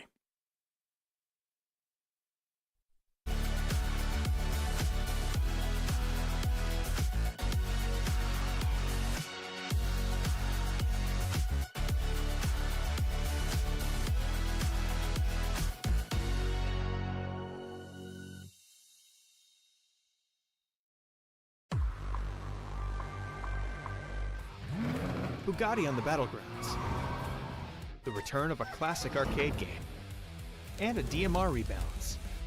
All this and more as we dive into the Update 37.1 patch report. First up, the Coupe RB is getting a luxury overhaul thanks to our collaboration with Bugatti. The collab will feature 2 Bugatti Hyper sports cars, over a dozen paint colors, different interior styles, wheel types, and more. So check out the upcoming collaboration announcement for full details on how to create the incomparable.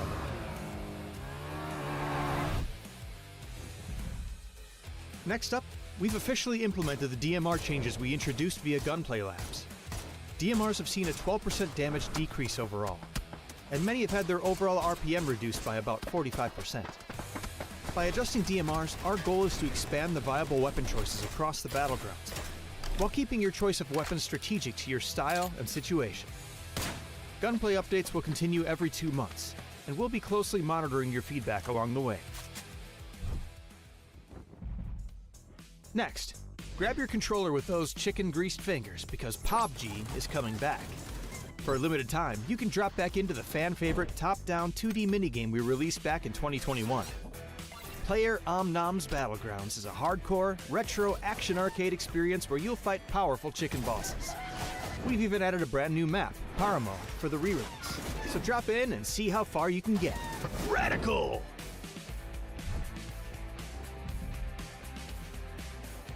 UGC Alpha is now officially live. From Update 37.1, all Battlegrounds Plus players can create UGC Alpha sessions. And we've added new sample modes as well. For more details, check out the patch notes and our official YouTube channel. Other changes include the addition of vending machines and destructible pots on Destin, and the removal of the Canted site. There's also a new rank season, a new survivor pass, and various bug fixes, so be sure to check out the patch notes for full details. Update 37.1 is here, so get creative with UGC Alpha, bust out the Bugatti, and turn Player Omnom into your next chicken dinner. We'll see you on the battlegrounds.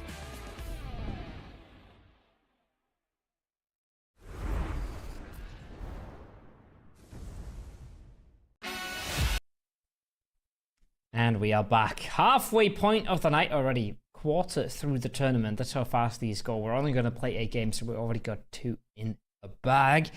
And we're going to look at that leaderboard, Felix, and it's not going to be all too surprising. Na'Vi, FaZe Clan, GK, VP on top. Yeah, all of these teams had 1 or maybe even 2 breakout performances, but Na'Vi still reigning on the top there. I'm surprised, actually, but I'm only surprised because FaZe Clan just really didn't have a great game number 1.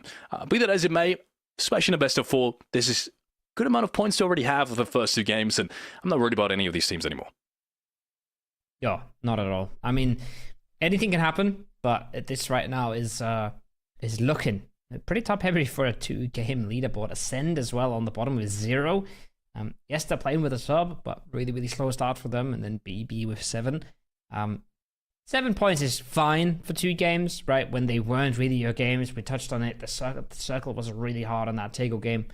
I'm not too worried. I'd be more worried if I was ADR, if I was Conquest, if I was the Beer Fellas, because it's gonna be hard to get big games with these teams in the lobby. We'll see whether or not that leaderboard is still as top heavy as we've just seen after that game. I expect it to be. Not a surprise that a lot of these EWC teams are performing right off the bat. They are played in. They're coming off of a tournament with a huge amount of confidence, as they should. Obviously, especially VP and and FaZe Clan and so on and so forth, they should be playing on a different level right here, and so far that does come true. Once again, be reminded though, it is a best of 4. Anything can happen, really. And it is TPP, and it is a new patch. All of these things combined, we should, in theory, see a little bit more upsets than we have up until this point, which is why I'm ultimately even more surprised now, or rather interested in the next 2 games. Fair playing path in this one. Just about everyone can get to that desired loot spot. GK will once again be opting for very late jump. And, well, for a change, probably not see any contest here. We'll probably see that test track split again, but I don't think they're actually going to contest very much. I'm not sure what FaZe Clan is doing. I'm not sure where they're ending up here. They're sort of in between Yulin and Hongshang here, right? But they're contesting some of the car spawns that VP likes to get. VP doesn't just want to loot Yulin. They want to get a little bit more space around it. FaZe Clan's contesting just that. Now, Gustav's got to be careful, because he is getting chased down by a car from VP there, and he doesn't have a gun just yet. He doesn't have armor just yet, so he might be paying the price here. Close with the trait, but he's in trouble. Oh, yeah. There's no one either for FaZe Clan really to support him, but okay, he's going to make it on through. And unless he rotates into the next compound over where April's in, he should be relatively safe as well. Yeah, he makes it on through. Good play by Gustav. He rides this one out, and he drives back to his team. But what are they looting? Like, where are they going? They've got basically nothing. They've got a few shacks and a few containers and not a whole lot of cars. This is... It's looking disastrous for FaZe. They got the perfect zone. They're right in the middle, but they're running across open fields. They're playing DayZ right now. Yeah, it's not a good start. But if you're FaZe Clan for the last game, you can really shouldn't care too much. And to be fair as well, Phase 1 isn't too far off. They're actually relatively close to center and do have really good rotating options, so not concerned they will recover full Phase 1 and potentially have a good spot in Phase 2, if not Phase 3. I mean, that's the only sort of retaliation. I mean, the only thing they got is good circle position, but they got 1 car, and they've got 2 cars, sure. And they've got loot for, well, I'd say roughly 2 players. Even that's a stretch. Even that is a stretch. So now they're going to try and break away from the other teams. They're going to try and break away from the danger and reset this. But whatever they wanted to do, I think they just wanted to steal some cars and then maybe go towards Yaotin, maybe go towards Stadium. It didn't work out the way they planned. I think that's safe to say.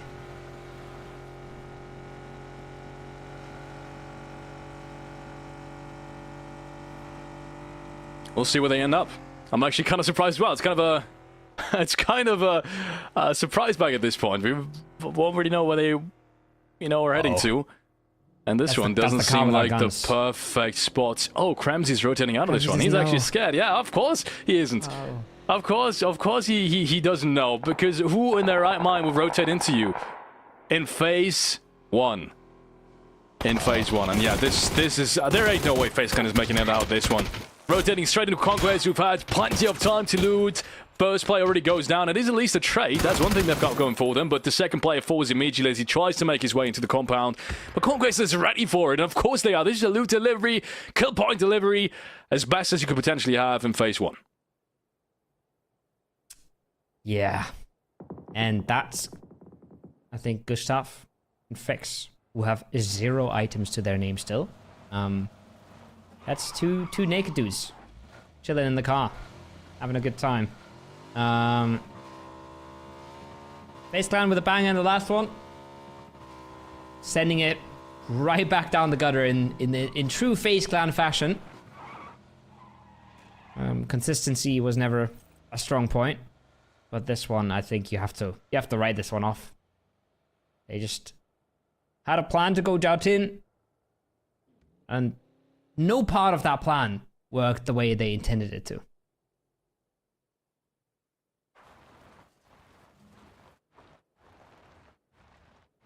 Sans looking for that first point. Maybe they're going to find it here. Kind of insane to think that they haven't found a single point up until Game 3. But they are kind of hit or miss recently. But if they do hit, Don't really want to go anywhere close to Ascent. These guys are not to be underestimated by any means. We'll see if GK has already put their eyes on them, and I think they have. GK has a good idea of where these Ascent players are rotating in from. Spyro's already seen it's Chris. And they will convert on this. That's insane. Look at how aggressive GK is. That's absolutely insane. It's Chris driving straight towards Diffex. Diffex jumps out the car, but he's surrounded by 2 players at the same time, and he still takes down It's Chris. That's insane. Oh my word, and he just couldn't get worse, but apparently he does, because Go Next takes down, I think that must have been Brexco somewhere in the far distance. And I'm still surprised. I mean, GK, they've just got no fear whatsoever. That's insane. Quick thinking, quick on their feet, immediately realizing that Ascent is somewhere close. And yeah, that's the only thing that can really work for them. They've got no idea about Killer Kai. That's the whole Ascent play, right? They try to camp the glider. They tried to set something up here. Now the glider goes on. Killy might want to open the door.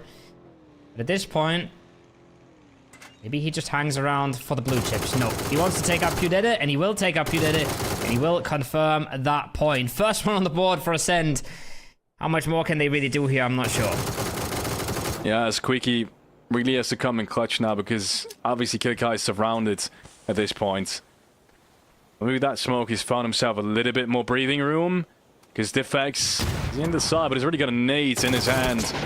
That one pops perfectly around the corner. He's got no chance. Quizzy just drives him down, and Squeaky, look how far in the distance he really is. Like, no chance. Ascend, they will find one frag. They will find one frag, so they've got a kill going for them. But that is the only point they've gotten up until this point. Realistically, they will need a big, big win to qualify in game number 4. They want to catch up. They want to close that gap for sure. The gap's not large. Even after this game, the gap's likely not large. Right now, 8th place, 9 points.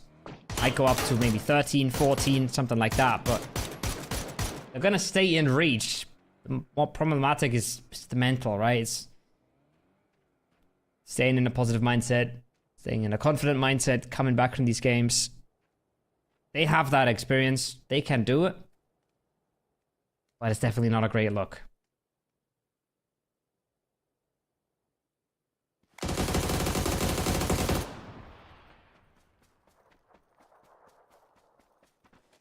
VP. Still in this kind of a similar situation, actually. Just recently seen them come very, very close to the win. Here's the replay again. I actually thought Itzchris was going to take down Diffix for sure. Like, being in a buggy this out in the open, they're actually kind of at a big disadvantage, but his teammate was so quick on his feet as well. He immediately realized what was going on, turned towards the hard left, and just at that point, no chance anymore. No chance. Even Vitzkers would have taken down Diffix. He would have for sure been traded, and then maybe Clicker would have had a better chance, but even so, I don't think it would have changed the outcome necessarily. So, great stuff by GK. Unfortunately for Ascent, once again, another great team they will meet very early on. They've had trouble with very early skirmishes for some time now. But obviously, it's easy to say that they've got problems when they meet teams like this in the beginning, right? Just one of the best players in the world. And you just, yeah, you just get about to them.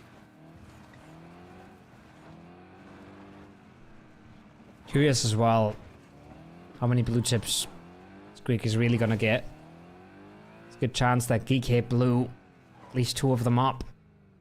They had a buggy nearby, which is a very easily exploded car. It doesn't have a trunk, never mind that. There's a good chance that Squeaky is able to pick up some of the blue chips, but then where does he go, right? He needs a spot in zone. Just sending unarmed respawn players into the middle of a zone that you haven't even seen yourself is rarely a recipe for success, and this is a tough zone to do so as well. A lot of swamp in the middle, a lot of open ground, not a lot of spots to live if you're coming in late, so even trickier times for Ascent coming.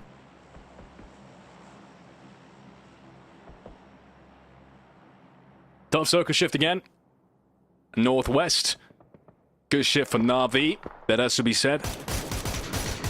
They haven't really had an easy way in thus far, which is, I've said it a million times before, why that game has impressed me so much more.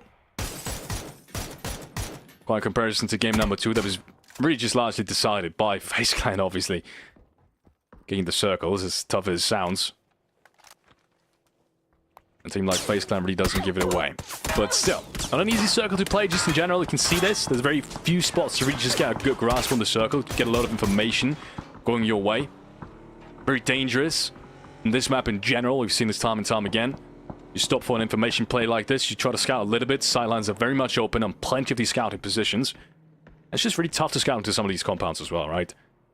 Yeah. Most of the times, your best shot at seeing whether or not a player's in there is really just the cars. And if you've got big splits going, even that is sometimes really dangerous to you know, still kind of drive forwards. And just in general, I feel like this map is much more scouting heavy, or much more scouting dangerous, and as a result of that, much more information heavy than some of the other maps. And you need to get a good grasp, a good of an understanding of the map, much more than on Miramar, in my opinion. Some of these teams really have figured out well. FaZe Clan down 2 now. Already in need of the big points, but still finding a little trouble as well early on, phase 1, phase 2. Change to TPP doesn't help. Makes it even harder to scout. Because the compounds you're scouting do not have to expose themselves, so way more opportunities for tricky plays, sneaky hiding in the compound. Makes it even harder when you're coming in late, when you're coming in as a team looking for a home. Skills, they're doing just that. Very late from the southern side. And the uncharacteristic Skills way, not hot dropping for a center spot in the other game. Coming in quite late here, coming into a rather occupied edge as well. The BFLers, VP, BB, all still hanging around. And when they arrive, when they make it into zone, they're not going to have long before phase 3 pops.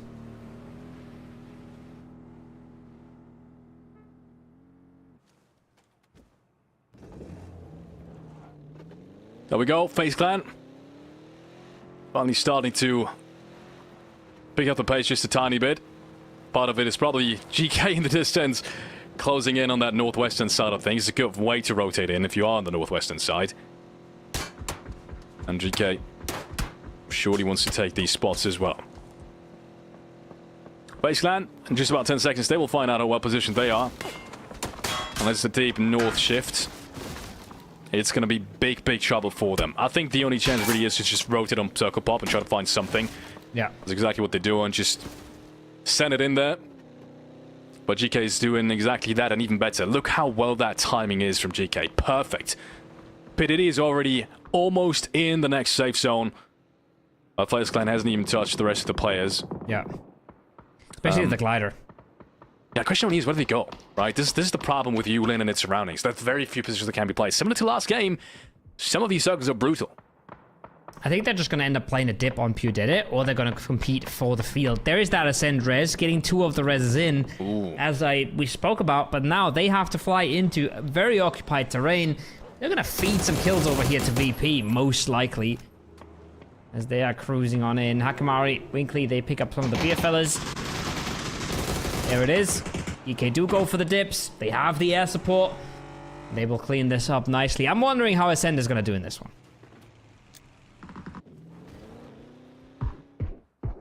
Good stuff. We'll see how well it works out for the rest of the teams rotating in, because if that one's already taken, if that tip has already been played, I honestly wouldn't know where you go next. I mean, VP potentially is another team coming in from the south side, so that is potentially a spot you could attack. Yulin is definitely up there in terms of opportunities if you're 4-man and you're coming in from the east or west side. But as soon as phase 4, phase 5 comes in, there's going to be so few spots that can still be played. And rotating in and going in this domino-esque rotation style is going to be so much more tough if you don't set yourself up for it right this very second. Ascend, surprisingly enough, has actually still alive with 2 players that rotated in. That's kind of absurd. Kiyaka's actually found himself a frag in a second one. And there's already, after the first one has been taken down against obviously GK, which is just about 1,000,000% plus in terms of total points, as they once again had 0 before that. So anything from here on out is a win in my books. Absolutely. They flew all the way over the heads of VP into the open arms of the BFLers, but the BFLers were either not ready or not aware to ascend. They stay alive for now. We could see that on the map as well, that VP was looking at them, is ready for them, will receive them when the time comes. But like you said, every single point is an absolute bonus. Phase 4 is about to come in. We are going to go away from the big rocks. We are going to head, I think, very likely to somewhat center in this circle, because we do have a big rock on the northwest. We have a big rock on the south. The zone can still do a lot of things. Go next, like you said, wasn't going to be easy for them to make it in. They pre-send it a little bit. They're going to be deep in the fields when this circle pops, but they are already battered. How deep can they really go? And they're stopping right before the circle pops. Insane. Really good timing for Go Next. Question only is, and I've said this a million times before, right? There's only so many positions you can really play. As you're forming, you have the opportunity to split a little bit there, and that's exactly what they're doing. So if Pydaros really stays alive over there, then most of the sidelines that are really dangerous to you are kind of covered, but that's only for the time being. I mean, we're only having phase 4, remember that, guys. This is actually kind of absurd that we still have that many players left alive in this specific circle. Yeah. Because there is very, very few places that can actually be played. And we did have a lot of skirmishes already. I think mostly due to the blue chips. That's the reason why we still have so many players left standing here. They are in big trouble as well. Both of these teams fighting for their existence, fighting for any kind of spot. Even though it's not even a great one, we'll have to commit. And has put up some great crossfire plays, but it's only working so well. I think it's a 2-2 trade if I see that correctly. 2 players from are knocked down. Akim still left standing. His position is known. And meanwhile, Razor sweating for Subala to support him, to reinforce him on this very last play, and that's exactly what's happening. Will they go for the rest or for the play? We're about to find out. I'd see a res traded out here. Oh, but the nade cancels it, and Hakatori picks it up. Man, it's just not to be stopped. That's good news for the Wolpersaurs. That means a res, and that means a reasonable line to play in for them as well. They can play into the high ground in front of them. They're going to have to compete against Na'Vi, though, which is one of the scariest teams ever to be fighting in a situation like that. Squeaky is running for his life, peppered by VP, and hunted down by the Skittles here. They're going to see these smokes. They're going to lob a nade on over here in a matter of seconds, I believe. Or maybe just wait for him to pop on up. I don't think he's making it out of here, but he's seen worse in his life. Man's got all the experience you ever need. He's clenching his butt cheeks together. And he makes the run work.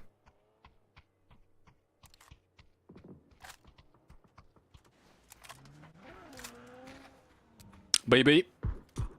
Exactly the type of position that you wouldn't think is playable. That isn't really any position of any kind. It's literally just playing the safe zone edge here. Trying to find anything. And you can see the rest of the team's exactly like this. Where can you really play? Where can you really go? There's not really a lot of things to aim for here. So you just kind of have to drive around and see what you can really get. And this is disastrous for most of them. Aduzi is able to find one from Conquest. Conquest finding themselves against Wee Woo. And just everyone's falling left, right, and center. Rotations are being picked apart with up to 48 players now. Phase 4. I think there's a lot more players falling until that phase 5 really hits. 7 seconds until we have a little bit more clarity on who's really got a good chance, and a Killia coming taken down. But a Molotov as well. This is huge for not only VP, but for Beer as well. Potentially even Skittles. And parts of Yulin is still in. That's insane. Good one for Go Next, at least for the time being. Now, they do have their car forward over there, but for everyone else still needing to rotate in. I'm talking BB, I'm talking Na'Vi. This is not an easy zone to play by any means. No. Not at all.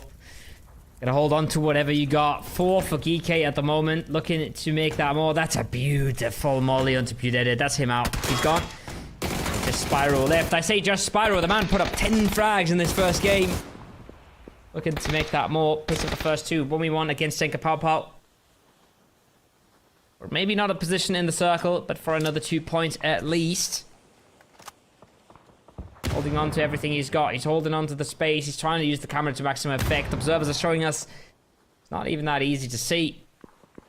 All the smokes going around. But it's Enkapaupa who has to move first. It's Spyro who still has a flash in his arsenal. Okay, that's more than a flash. Panzerfaust unfortunately doesn't hit. That would have been his perfect chance. Spyro has shown us so much already. I'm pretty sure he's by far, actually might even by a factor of 2, the biggest fragger in this lobby. Oh, that's a perfect play. Just one more hit being needed. He jumps into the car, tries to get that extra TPP boost in terms of field of view, and he's going to take down every single one of them. Doesn't even get the last play, but doesn't even need to. He makes it out anyways. Great play coming out from him. I mean, that was just a little bit of a glimpse on as to why this guy's been frigging out so much today. He's not to be underestimated whatsoever. There must have been his almost 15th frag in just the 3 games that we've seen. That's just Spyro alone. That's all you missed team. That's Spyro alone. That's insane. Yeah. That's massive. Squeaky last one up for a cent. Got the trade on Killikai, and he's looking to make that one more. Looking to put as much down for the squad as he can. Without dope. Meanwhile, they pulled it towards the compound. They have a 3-man here in Fairy Tail that wants to hold them off. Angles are getting a little awkward here. Brightside has a lot to work with. But he is outnumbered. He is outgunned. And Conf is going to have to do it all.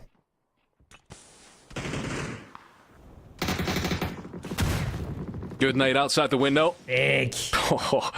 Doesn't take them down right away, but the blue zone's going to do enough of that.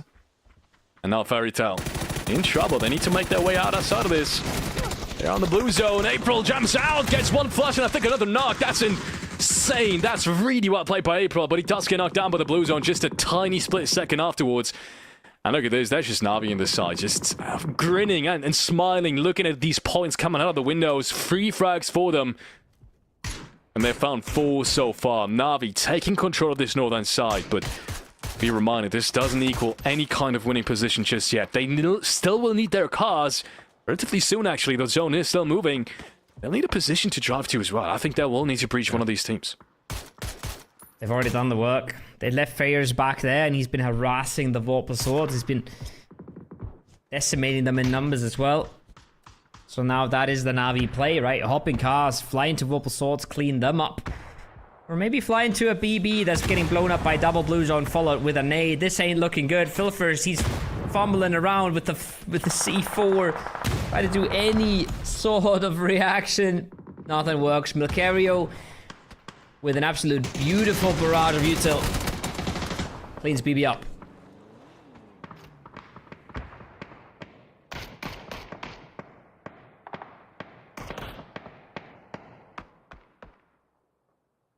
Good stuff from Navi. Realizing as well which team to breach is not an easy feat in this one. But they've isolated the 2 players on that eastern side perfectly. Decision making on point for these guys. And now, due to the fact that, well, to be honest, due to the fact that this zone has finally shifted out of Yulin, VP not in the driving seat anymore. Not even Skittles in the driving seat anymore, who would have had the chance actually to overtake Navi's position a little bit earlier, but they decided to go into Yulin. In comparison to Navi, who really just made an active effort to stay out of it, to really take this round and matters into their own hands. So I'm excited to see whether or not Skittles still kind of on an opening in phase 7. They don't need to move just yet, but it is going to come sometime soon. In the meanwhile, go next with a little bit of trouble against Conquest on the other side of the ridgeline. We saw BB team trying to take control of it, but it was indeed Conquest who emerged as the victor. How much more they can really do with it, we're about to find out, because as soon as they drop over this ridgeline, Navi's going to have an angle, potentially Skittles going to have an angle, so tough road ahead for Conquest. Yeah, and they don't have quite the same arsenal anymore that they had a few seconds ago, but there's Milcario, finds one with the Panzerfaust style. I'll eat my words. A double blue zone into a double nade is absolutely massive stuff, though. They had another blue zone, though. They dropped it on their heads. And the molly is doing work as well. Spyro helps out from distance. It's Acalyptos' molly as well. Oh, it's disaster. It's disaster for Go Next. Conquest got to swing. They got to swing fast. Otherwise, that Spyro is going to dominate them from range, and he already does. Finds the first. Makes it a 1v1 Mountie for the first 8. He wants to confirm the point. He might live for a bit, but this is getting mighty awkward here, Alex. Oh, yeah, it is. Conquest. What is that? Everyone is being taken out. Navi realizes what kind of position and what kind of chance they have. GK as well. Everyone tries to get a piece of the action, and everyone kind of falls. Everyone gets taken out. Very unfortunate for all of these, but that was kind of destined to happen. I've talked about this. So few positions to be played here. I'm surprised even that many players survived up until this point. We had 4 teams at one point, 5 teams at one point in Yulin, right? Ascend was in the mix of it. Skittles was in there. VP, the only 2 teams left now, actually. And that's not to be predicted with that few space available between all of them. And now, once again, it is Navi with chances. Hadouken! If he hits stuff like this, though, maybe there's an opening for them. That's kind of insane, actually. Great shot coming out.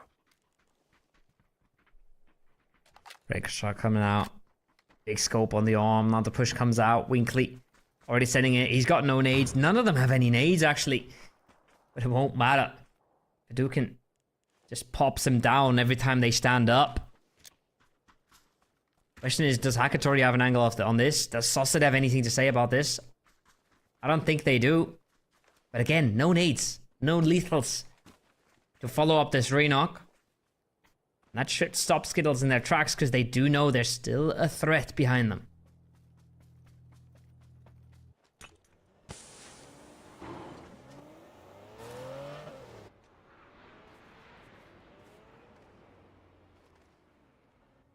Moves now finally starting. Corexy in the midst of it. Interested to see when he's going to activate. Because everyone should still kind of have him on their radar, but so far he's stayed out of everything in the last couple of minutes. And if you have a player like that, of that caliber, Corexy especially, he's been in the chat just a couple minutes ago.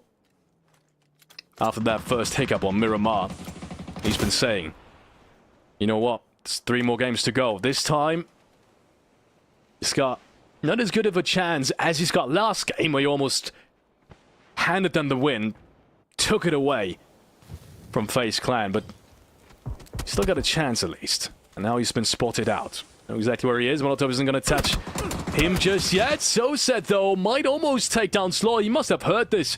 With his zone closing in, he might just go for it. He kind of has to as well, but look at this. Navi even got an angle on him. That's insane. Navi's angles are just perfect at this point. But he's got 3 more first aids. He can handle through this as the blue zone doesn't need touch his feet. Hakatori just being an absolute bully with the mortars here. More blue zone damage coming in. Rexy might be able to heal 1 more of those, but no. He is out. The mortar is not doing the trick, but the blue zone nades are. Sloy closes out. 4v4 for the Skittles. The mortars are still coming in. Hakatori is fishing. Does a bit of damage. Last one. Doesn't connect. 4v4. Navi versus Skittles, but they found a knock already.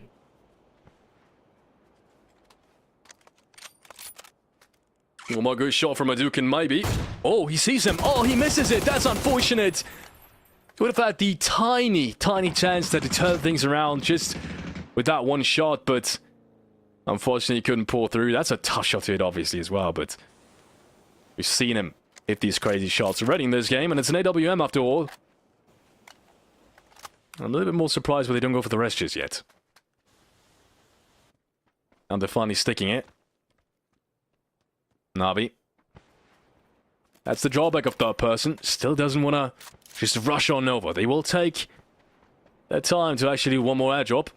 Smart decision. MG3 can be the decision maker, the difference in this round. With the reach they have, it was just a waiting game for them at this point. Look at the space they got, though. Look at the space they're controlling. A lot more than Skittles has to work with. However, once you get close to that ridgeline, it doesn't really give you a whole lot anymore. You step over the top, though. Hakatori has your number. 1 knock for Skittles, but an immediate trade. Now Sauced, he's got to be a little careful. There's still a Hakatori with an MG3 waiting for Slow to pop on out, and doesn't even need it. Sauced steps up. 2v4, essentially. Yeah. Oh, he doesn't lose these, really. Seen it happen time and time again. I tried to believe for a second, but Na'Vi is just so great at consolidating and just playing methodical and disciplined. They've got so much experience in the late game kind of scenarios. You just, whenever you think maybe there's something else they should have done, there really isn't. They always play to perfection. And this one doesn't look that different. Akatori does get spotted out. I think through the smoke, actually. He almost predicted him running through that smoke. But utility is just a little bit too much for at least his teammate. And just like that, it's down to a 4v1. They will just rush him down. Ekimori even tries to deny. I think he's in the blue zone. He tries to deny. Yes, he does. Na'Vi, though, is going to be the winner of match number 3, ladies and gentlemen. 12 frags as well. It does shift out of the city. That made it a little bit more interesting, but let's be honest, Na'Vi, the best positioned team on that northern side of Yulin, and the most methodical and disciplined team as well. Clean stuff. Clean stuff, clean fights, clean decisions, right, as well. I sort of tried to highlight the decision to go into Vorpal Sword there as well, who they already weakened when they had the time to do so. That gets them across the field, that gets them close to Yulin, that gets them into a winning position. Geek, once again, they pick up frags, they go crazy, they go aggressive, and it does work. A really high caliber strategical play was all on likes of Na'Vi this time. And they were already first before this, right? So, yes, Spyro can run around circles, he can get all of his frags. But Na'Vi is running away with the scoreboard right now. Yeah. Good thing it's qualification and we're not on the Masters finals yet. That are to come this very weekend. But if Spyro puts up a performance like that, I wouldn't be surprised if we see them very far up the leaderboard this weekend as well. That was the first great shot. After that, I kind of wanted to believe he did have another chance with a shot like this, but the first couple of frags fell down against them, against Skittles, and Na'Vi just took it away. 12 frags, ladies and gentlemen. That's a good amount of points. And if they weren't safe before this game, then they are safe now, Kobo. Yes, I think they're about to lock it in. They're about to lock in qualification 3 games into the tournament. Yeah. And, well, one thing we haven't talked about at all is Skittles don't hot drop. They already get a second place. The first time they don't. So massive stuff for them as well. We have one more game for you tonight. So we're going to head to a very short break. And then we'll be back in a few minutes. Have you ever imagined creating your own PUBG game mode? Well, now with UGC Alpha, that imagination becomes real. All Plus users can create UGC Alpha sessions. Getting started is simple. Just go to Custom Match, UGC Alpha tab, then create your own session or join a friend's. By default, only the host can edit the mode, but editing permission can be granted to participants through settings. With UGC Alpha, you can place props, build custom maps, and set your own game rules. Anyone can join and play, up to 100 players per session. Want a simple but challenging parkour mode? Or maybe a chaotic deathmatch? You make the rules. You can save your creations anytime, or load them up later to keep building, even if it's not your mode. If you find a fun session while playing, just hit Save As and keep a copy for yourself. Need a head start? Try one of the official sample modes provided in-game. In the next video, we'll dive into object placement, movement controls, and how to bring your map to life.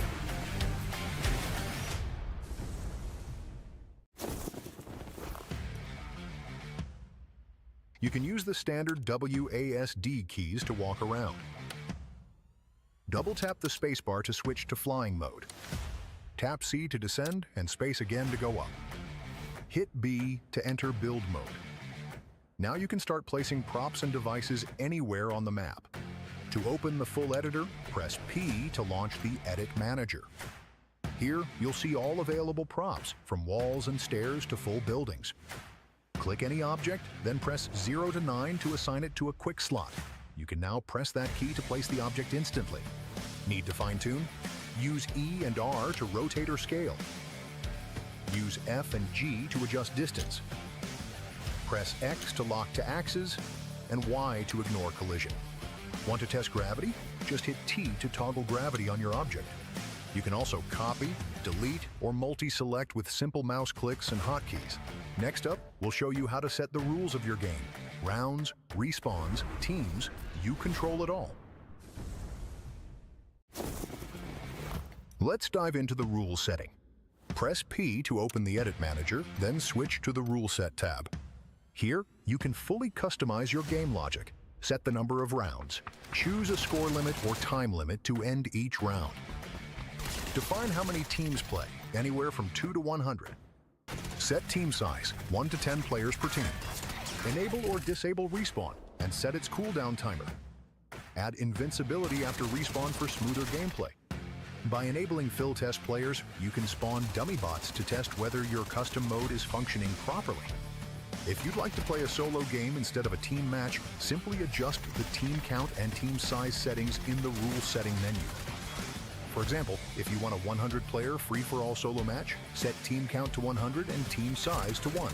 Next up, we'll introduce the devices.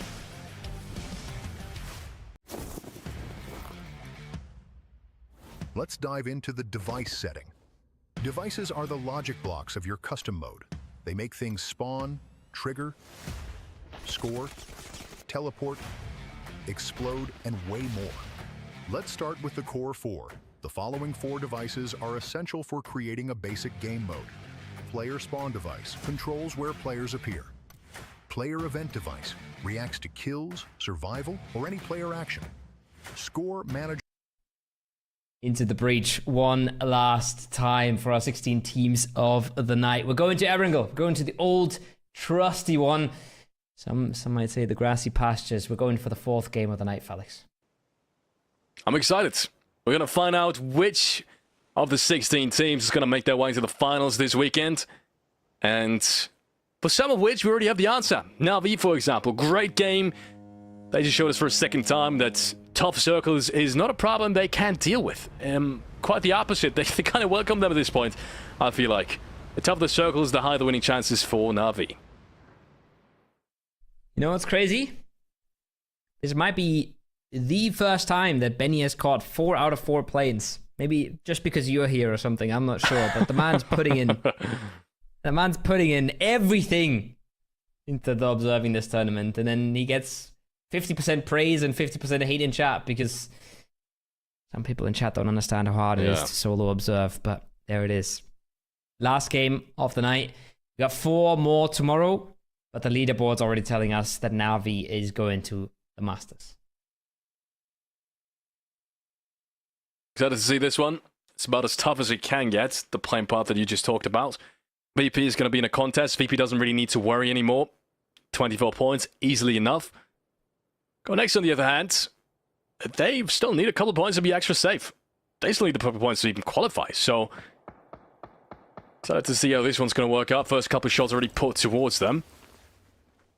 And go next, usually, historically, not a team to shy away from this one. It's not a military zone, though, as can be expected from this plane. Actually, quite the opposite. Towards the west of it, with 4 teams in military base, this might just pose problems for the early stages. The aggression, nice connection from Corexi. Opens the door wide for the rest of the team to follow. Lukarux, he's got to be a little careful. He doesn't have a whole lot of HP, and fine with the prone. At least does a little bit of damage. The Panzerfaust shuts it down. Good start for VP. Not as clean as it could have been, but with aggression like that, you're almost not expecting to stay clean. Lukarux has had a tough day so far. He's always been the first one to go down in any of these fights.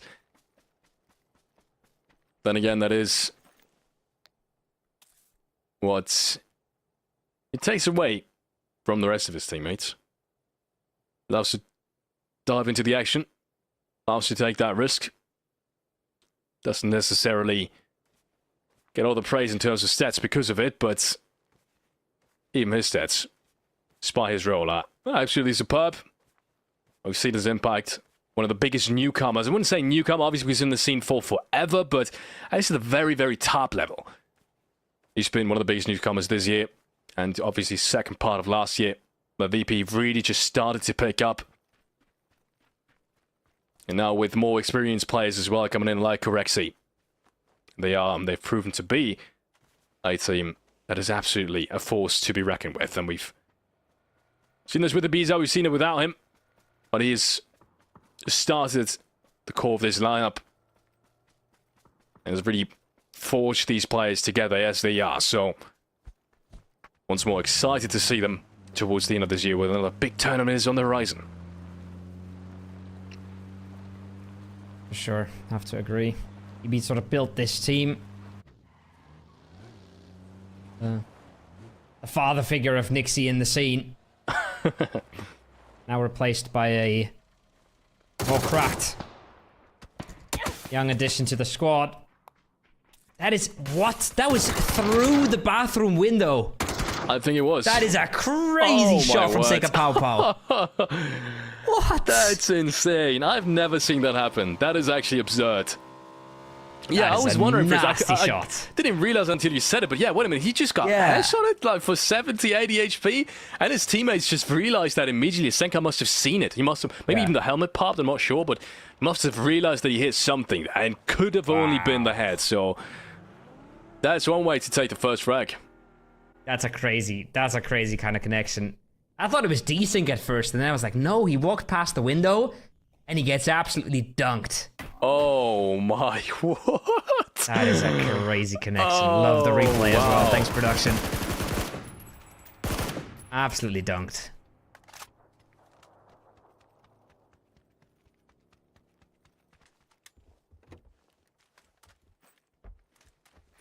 Skittles.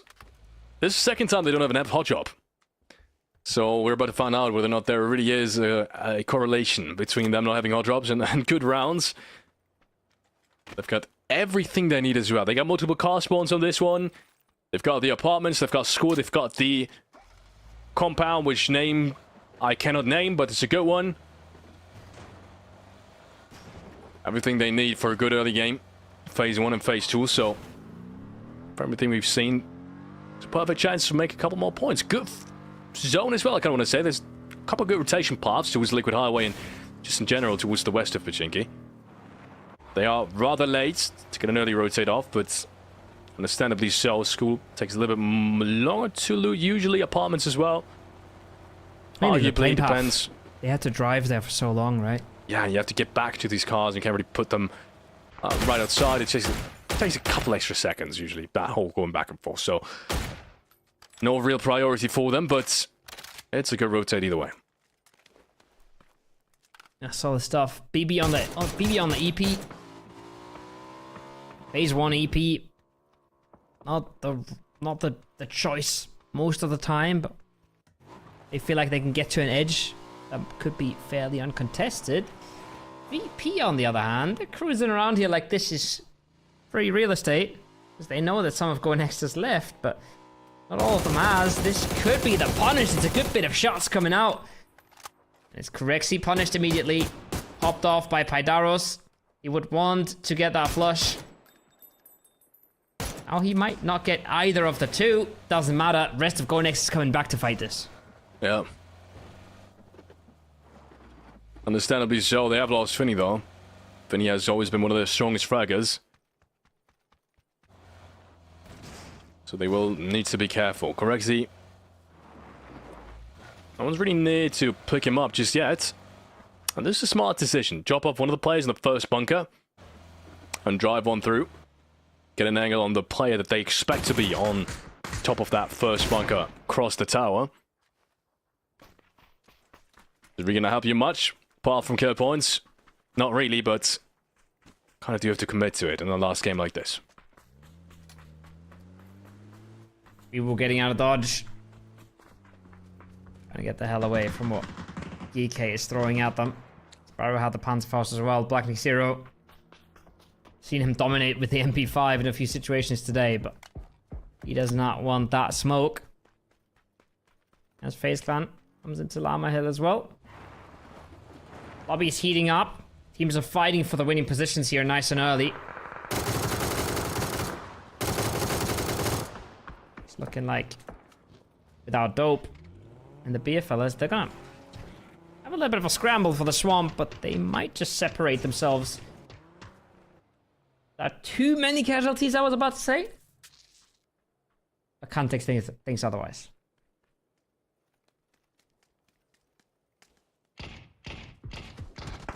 Couple of shots back and forth between good old beer fellas as well. I'm waiting for a good game from them for quite some time now. I had the pleasure of casting a couple of good games the last time I was on this stream. So far today, it's been missing out a tiny bit.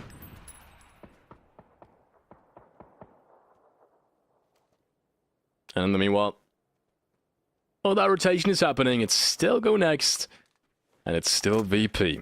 And VP, talked about this, 24 points. Relatively safe, let's be honest, until unless something just miraculous happens like this every single game, they're essentially through. You start off the day like this with 24 points.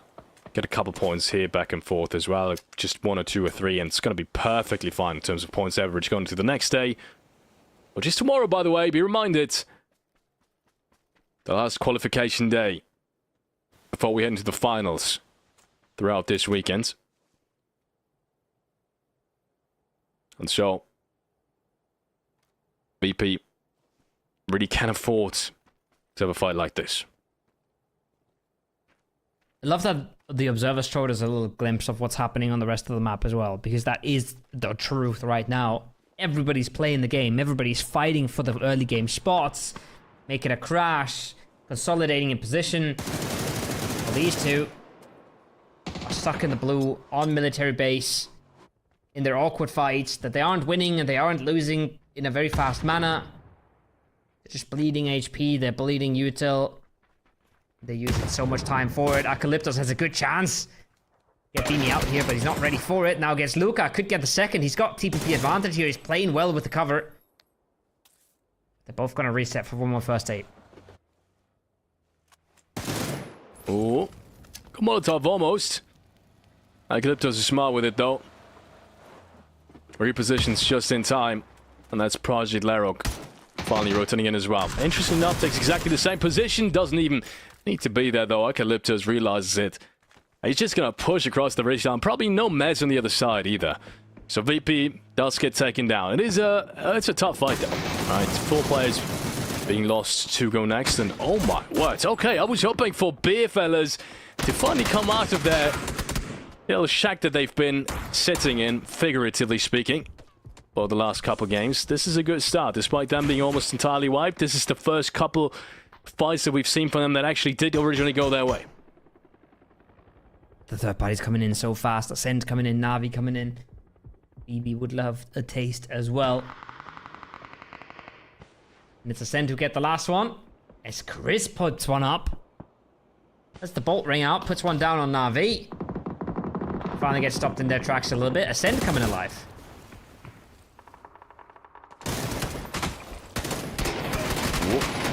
Oh my word, the drop shot actually works. That's ridiculous. But he does get traded either way, Higgs says. Drop down by VS. Wookie follows suit. That's the first 2 frags going that way. Shots from the outside, as you can see. Not making this fun any easier for 180. We haven't really had any luck so far during these games that we've seen today.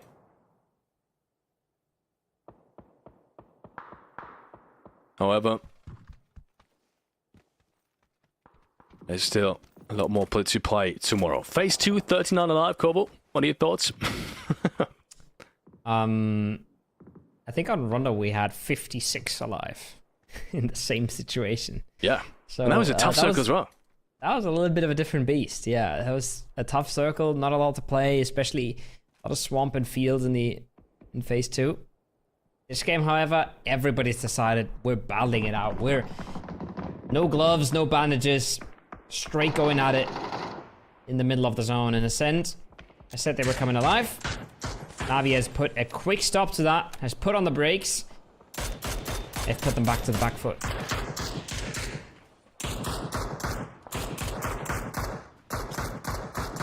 One more nade coming in from Navi. Been a long rotation.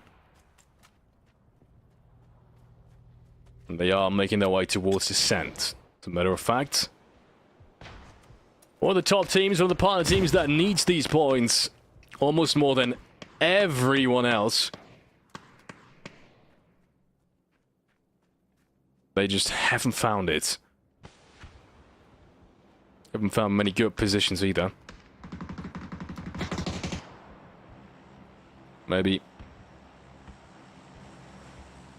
maybe this can be the chance, but the way that position ready with how many teams are around them, I mean, I'd be surprised if they get any amount of frags. I mean, they're just so locked in, right? And any bit of util coming at them, any blue zone nades coming out, or well-placed nades or mollies would already close out so much of their space. They are trying to find something on Fairest right now. I think Squeaky is the one trying to get the nades over.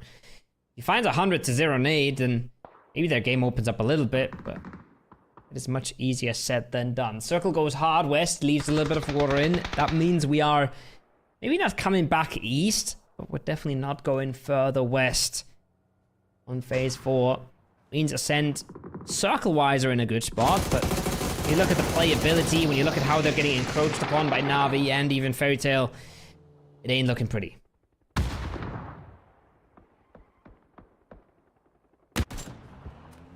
More rotations coming on through now.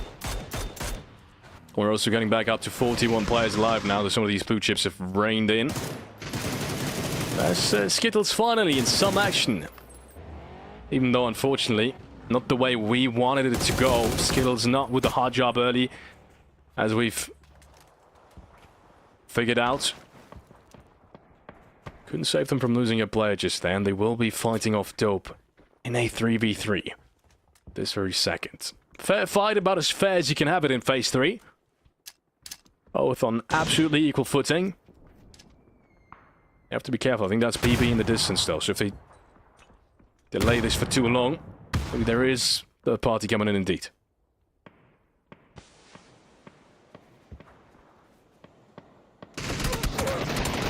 Swings around the side. Oh, I didn't even realize Quintex was that ready. Hadouken didn't either. Loy now trying to bring it back with the util. Vert nades coming on top of the roof, coming over the building. Quintex is in a dangerous spot here. The damage comes through. One more throwable needs to connect. They are just running it down. Instantly shot down by Sloy. Quintex steps into the open. They're handing him this on a silver platter, Felix. Oh my word. One more, 2, 3, almost the third one. Excuse me, there he goes. And Hadouken isn't even singing the Molotov anymore, so he's completely fine as well. This is really well played from Skittles. And even BB team can't really third party much anymore because there's more shots raining down on that position where you would have had an angle on as well. From not only Conquest but from Weewoo too. So, great stuff from Skittles. I mean, they still have problems moving forward unless the circle does shift hard north because BB team and obviously the rest of the teams that I just talked about, even Conquest, are kind of denying any position, any kind of entry point towards the eastern side of things. But at least the first kind of obstacle has been dealt with.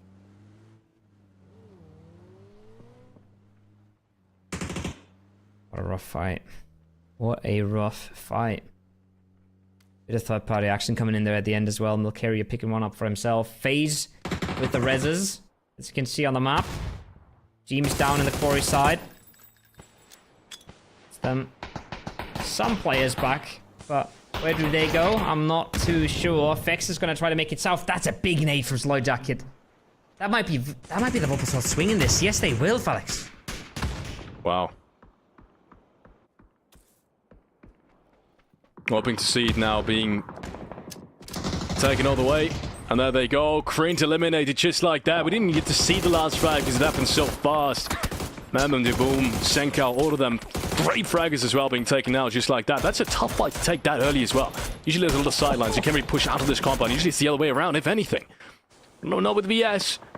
Take matters into their own hand and winning the duels as well. Really great play, and they haven't only found themselves a couple of kill points. They found themselves so much space now to work out of their compound. Yeah, game changer for them. Meanwhile, we caught another glimpse of what it is to play against Hakatori. He just 180 spins and dominates. Fairy Tail has been pestering him from the back. Seemingly no problem at all for the man. FaZe have lost one of their reses. Fex already taken out of the equation. I think Vard is trying to prone in a dip somewhere. Gustav hiding on out behind Conquest. We'll see what they can do, but it seems very clear what the Skittles want to do. They want to fight this side of the swamp. They will end up in Ascend.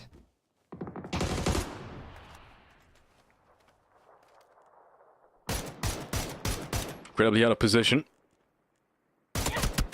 Lucky if he gets... Wow, if he gets anywhere. Okay, never mind me. If you get shots like that, sure, just jump back into your car. Rotate off.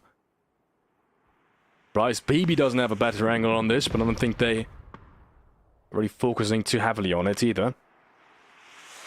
The mortars coming in. These ones not hitting as perfect. Could actually mean big trouble. If they hit a little bit better, these are actually some of the easiest positions to mortar. Just in general. There they go. This one was a good one for starters. Second one comes in. Unfortunately, not as good as the first one. Now that they get closer to each other, maybe another chance, but I think that's it. I don't think any shells left. So unfortunately, no more chances. Lucario gets off the mortar. Dominates. Good stuff real quick. Gets that flush as well. Then moves on with his team. The mortars would have been nice to hit. But it would have been a really hard engage either way, because they still got Weewoo there in the small Alamo on the lower ground. So making the send into that part of BB wouldn't have been that easy. It wouldn't have been free. But there's a lot of questions here for Conquest that they still have to answer. How did they get across? What kind of fight do they want to take? As the Skittles have decided they're not fighting the swamp, actually. They're sending middle. They might send for the shack. They might send for the roadside. This might not be a bad shout for them. Great rotate though, Skittles. Yeah. And the first ones to realize that potential of that first rotate, of that quick rotate as well. Due to the fact that most of these teams all around it have got pretty good edge positions to just gatekeep at least one or two teams. Someone's really interested in that super center position just yet. You can see Na'Vi. Obviously, if they've got a good position on the edge, they would never have just rotated away from it. Same goes for BB. They have an option to just go into as many fights as they can in this specific edge. They have a lot of opportunities on fights that they have the advantage with. They won't rotate into center. There ain't no way. So this is what we're seeing. Good pick up here with the way. Good back and forth with the utility. Cramsy's going to come out on top though. And that leaves one less player on that west side. Still, so much ground to cover for all of these teams to go inside. Not even BB team can play the ridgeline just outside of their compound just yet. Nope. They all got to deal with their issues first. First issue to deal with would be Weewoo. The BB at least has their backs free. As Go Next is trying to work into the Skittles here. Not easy either. And they still got teams creeping up from the blue behind them. Could potentially ruin their game. All sides of the circle are cooking up here, Falix. We got Na'Vi Ascend on the north. We got BB, Conquest, Weewoo on the west. And then we've got Go Next. Paidara sneaking his way on in. He wants to close this out. He has some support from his teammate. But one good timing for Sloy. The game could be in tatters. Two shots here. Agitori now with a whole lot of trouble. Right in front of him. But Enix is there. He had the chance for a tiny split second there to hit the headshot. Once or twice in a row. But that gives now Ascend the opportunity to just waltz out of their buildings. They're doing exactly that. Sosis goes down. Fairest. Somehow Ascend is making a comeback. But it's not just Ascend making a comeback. It's Weewoo as well. Not sure how they found a doozy, but if they can flush him as well, that'd be disastrous for BB team. I think that's what they're going for. But they get picked apart by Conquest. Oh my word, who would have thought they would have had an impact on this fight? Ain't no way they get saved by Conquest. And they've actually found themselves a good position as well. And one more frag off the back of that too. Great play coming out from Conquest. Helping out BB. That might have not been what they wanted initially, but it works out for them either way. 6 points, that's already more than they could have thought. Yeah. They were really going to get in this match. Oh, they would love to convert here. They would love to get something going on BB before they make landfall. But now they're all there. Now they're all grouped up on the hill. No third parties to speak of just yet. It's going to be a hard 4v2 for Conquest. Antlers finds one at least. Phil first down. Good molly as well. Again, really good util from Conquest and a doozy picked up. This is becoming doable. That's in the same pickup, actually. And look at this, they will find another one. BB team, they're being taken apart by just a duel from Conquest. It's just one player left standing. Bastoloch has to do it all on his lonesome. And I think they're going for it. Conquest doesn't want to let them stay alive here. They can get so much space off the back of this. I mean, that was a winning position. BB team they would have surely won this round. That's an insane ridge line to just play off of. And look at this, it's 19 players only. There were 4 just before that. 5. Yes. Atlas goes around the corner. Oh my word, 5 frags. And Atlas gets 3 as well. That's insane. Conquest just annihilated PB team. Literally, Destroyed. That's what they did. It's a 2v4. They brought it back to a 2v0. Didn't even lose a player. And that's a winning position. I cannot emphasize this enough. If PBT would have stayed alive here, they would have had the biggest winning chances in my book. Yeah, massive. Massive. Only 4-man on that western side as well. Only 1 other 4-man in the server. Get absolutely destroyed by Conquest. Fairy Tail, meanwhile, they're making a play onto Ascend. Bikini turns around just in the right second. Oh, if he turned around a few seconds later, it would have been enough. But he spots it, calls it. And Ascend get to react at least. Killy's going to pick it up. The nade might do the damage. It's going to knock him on his feet. Oh. But Ascend stay alive at least. Just Squeaky now. The sub has to do all the work, at least down the ridgeline here. Because Itzchris can come and cover in time, and he's being taken out from the distance too. Squeaky just a little bit further. Itzchris has been flushed as well. Even though he made into the shack, he wasn't fast enough.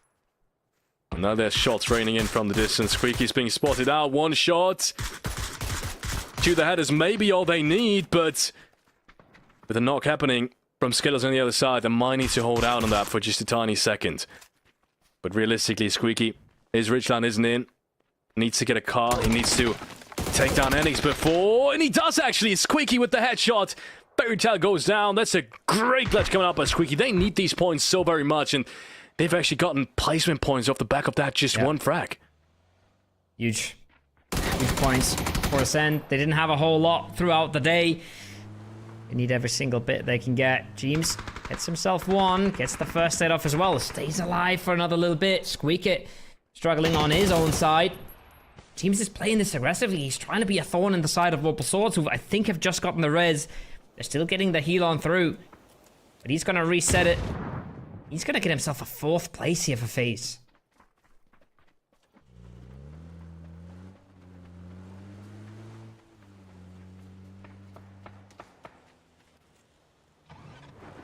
Conquest being spotted out on the opposing ridgeline.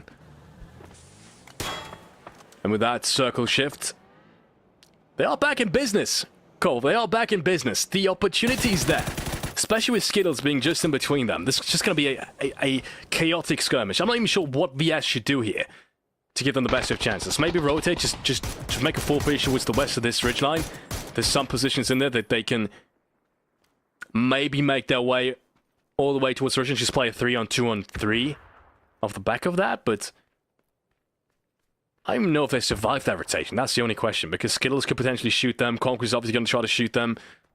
But if they make it over, that's a good play in my books, and I think that's what they're trying to do. Just send it all over, try to get towards the left-hand side of this ridgeline, of this hillside. But they're not going all the way towards the left-hand side. They're actually going in between, and that's dangerous now, because not only Skittles, but also Conquest has got an angle on them. That position just doesn't work out for them at all. And leaves Conquest. I don't think they had an idea that he was there, right? They thought, okay, just ignore the shack. Get ourselves on that ridgeline. Get ourselves across. But they didn't know what Westloy was. The question is, what can X-Razor do from the top? Does he have a lot of util to at least help himself out? Or does he have to go for a straight-up gunfight? There he is. Out of the equation. 3 Skittles, 2 Conquests, and only 1 for Opal Swords.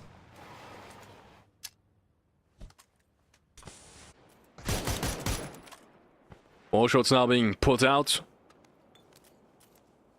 Conquest looking for that so very important win. And Skittles, despite them losing a player early on, they've held out on this one so great as well. Be reminded, this is the second game they've had a chance of winning. And the second game they haven't had an odd job. Whenever they had an odd job, things just went south. When they didn't, that's when you see them play. That's when you see them perform. That's when you see them get into late game. This is a great shot now. You can see the backup play in the distance, still trying to keep Conquest behind that ridgeline so desperately. But it's far from over. Even though Antles is potentially facing a 2v1, his teammate has got a pretty good look. Oh. Antles was doing so much work there as well. Not only pinning down Winkley, but making sure he was getting the damage in, he was getting the peaks in, getting himself a chance to take out Hadouken. Putting in a huge amount of work, and I love this from Sloy, just grouping up. Just not taking a risk, just play the 3v1. Textbook from Skittles. This is what you want to see. Milcario, he can get himself 1 or 2 here from that folded shield, but chances of winning a 1v3 are absolutely minimal. Yeah. He needs to take them down now when they're crossing, but he sees the player towards the left-hand side. He's isolated just a tiny bit. He should know this.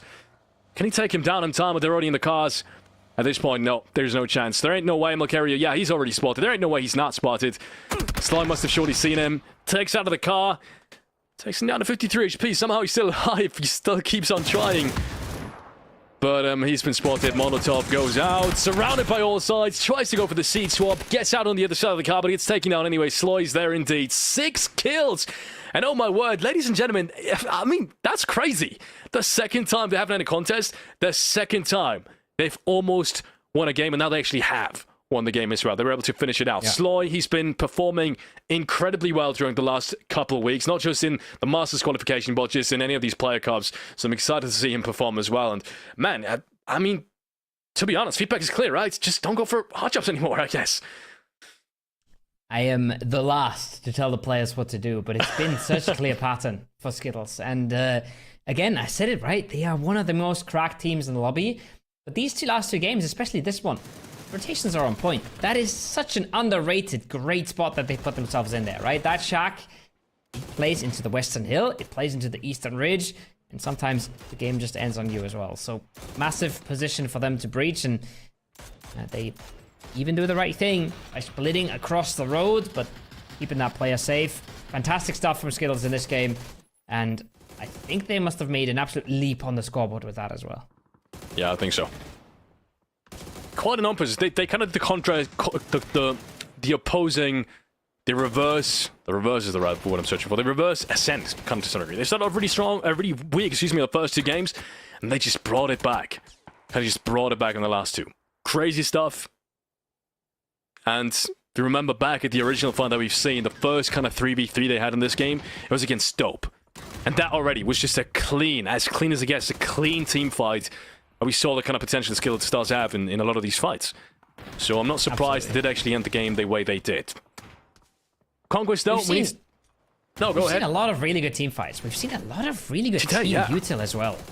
Like, so many players popping on the flash of a teammate, which is something we love to see, right? It's that kind of CS sort of team play that's so hard to achieve in PUBG because the maps are so vast and every building's different and all those kind of things.